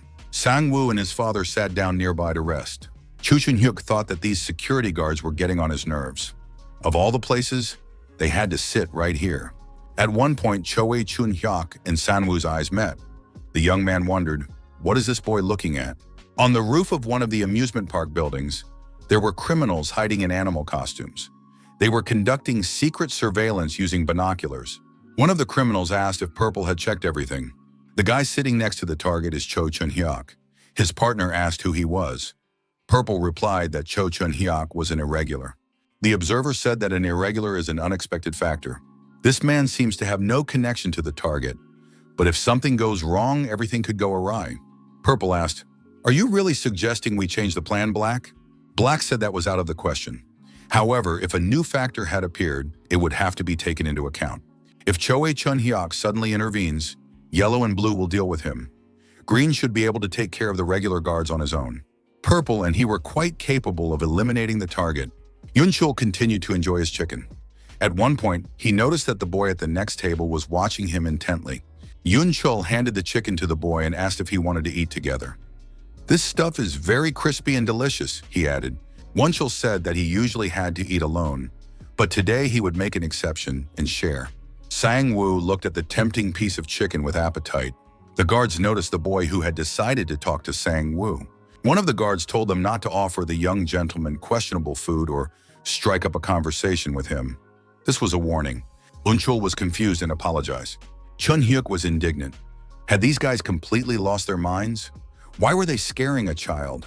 The security guard said that this young man was behaving rudely. How dare he? The head of security told Kim to calm down. In places like this, children play and interact with each other, and that's normal. The man apologized and suggested that his guards had frightened these people. The man introduced himself. His name was Lee Byung-hun. Chu Chun-hyuk shook his hand and told him his name. As they shook hands, he realized that he was not dealing with an awakened person. Lee Byung-hun told Sang-woo to say hello too. Yoon-chul asked Lee Byung-hun if his son could also eat some chicken. Lee Byung-hun said he didn't mind and called his son over. Sang-woo sat down at the table with his brother and sister and began to eat the chicken with pleasure. Lee Byung-hun and Cho Chun-hyuk sat next to them at the neighboring table. The tycoon explained that his family had strictly monitored their diet since childhood. Therefore, when his son sees chicken, he cannot resist it. Chu Chun-hyuk said that Lee Byung-hun could spoil his son from time to time. The man replied that for such purposes, they sometimes invite personal chefs from the US and China. Lee Byung-hun added that the young man has very cute children and a beautiful wife. Choe Chun-hyuk almost choked when he heard this. The young man explained that they were his younger brother and sister. The girl sitting next to them was their housekeeper, whom he had hired. Lee Byung-hun was surprised. Did Choi Chun-hyuk really come to the amusement park on his day off with his housekeeper? The young man replied that the children liked her very much.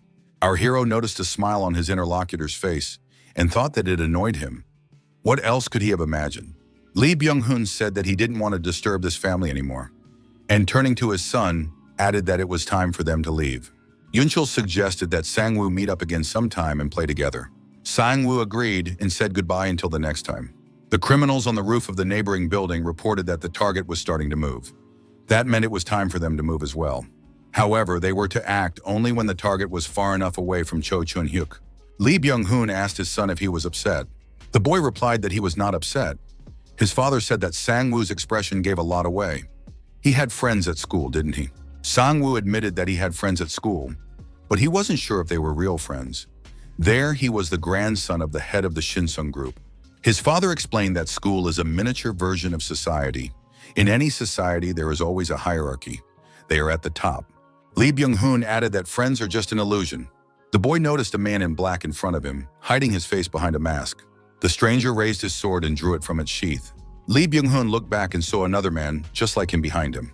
The guards formed a circle to protect the boss and his son.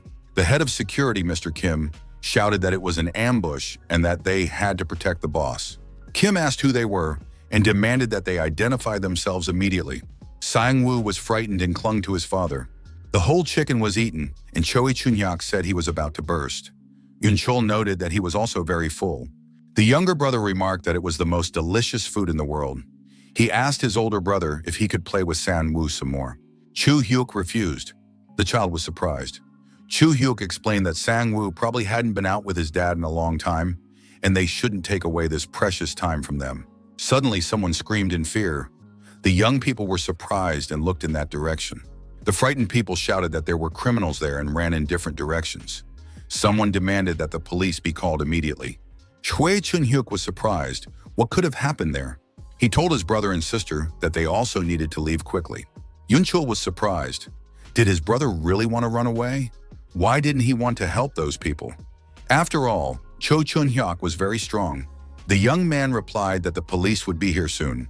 There are strong people among the police too. Chu-hyuk added that he didn't have to get involved in this matter. Yun-chol pointed out that no one was stronger than his older brother. What if the police were late? Right now, only Chu-hyuk could deal with the bad guys. Jang Ji-hee said that Yun-chol was right. Choi Chun-hyuk could help people at least until the police arrived, and she would stay with the children. The girl added that she would defend Yoon-jong together with Yoon-chol. There were already casualties among the guards. Mr. Kim continued to defend his master, but they were surrounded. Kim realized that the attackers were from Rainbow. Kim asked why they were targeting the chairman. Weren't they supposed to attack only the awakened? Black replied that they were not only hunting the awakened. Until now, they had only received orders for the awakened, which is why they had that impression. Black added that they did not choose their targets. Lee Byung-hoon asked if someone had ordered his elimination. Who sent them here? Black replied that Lee Byung-hoon would find out about that in the afterlife, and that it was time for him to finish his shift. The villain swung his sharp blade at the tycoon. However, something unexpected happened. The hunter Choi Chun-hyuk appeared. Our hero swung his magic sword and threw the villain aside. Choi Chun-hyuk blocked Black's path, making it clear that he would protect the man and his child. The liaison said that in the end, everything went wrong. He had a bad feeling about it from the very beginning. The liaison asked Black what was going on here. Black reported that the hunter Cho Chun-hyuk had intervened and ruined their work. Cho Chun-hyuk said that if it weren't for Sang-woo, he wouldn't have interfered. The protagonist said that it was dangerous here now, so Lee Byung-hoon should move to a safe place. Red began to move around the perimeter, trying to prevent the target from escaping. Cho Chun-hyuk quickly changed his position and deactivated Red with a punch to the jaw. This was enough for Mr. Lee Byung-hoon to move to a safer place. Now our hero was surrounded by members of the Rainbow Group. Cho Chun-hyuk told the guys not to get distracted while he was in front of them. The protagonist added that these colors were completely unsuitable for such a rainbow team. They should have chosen shades like in a real rainbow. Black asked why the young man got involved, since he has no connection to that corporation. Cho Chun-hyuk admitted that he really had no connection, and that it was not a matter of justice at all. Black wondered why the hunter was doing this then. Cho Chun-hyuk activated the glowing ball. The copy field was activated. Our hero acquired the skills of the one called Black. However, this was the skill tree of someone he had already met once before. The protagonist thought that this guy was indeed who he thought he was. The situation was becoming very interesting. Black shouted for the guy to attack. However, our hero effectively dodged the attack.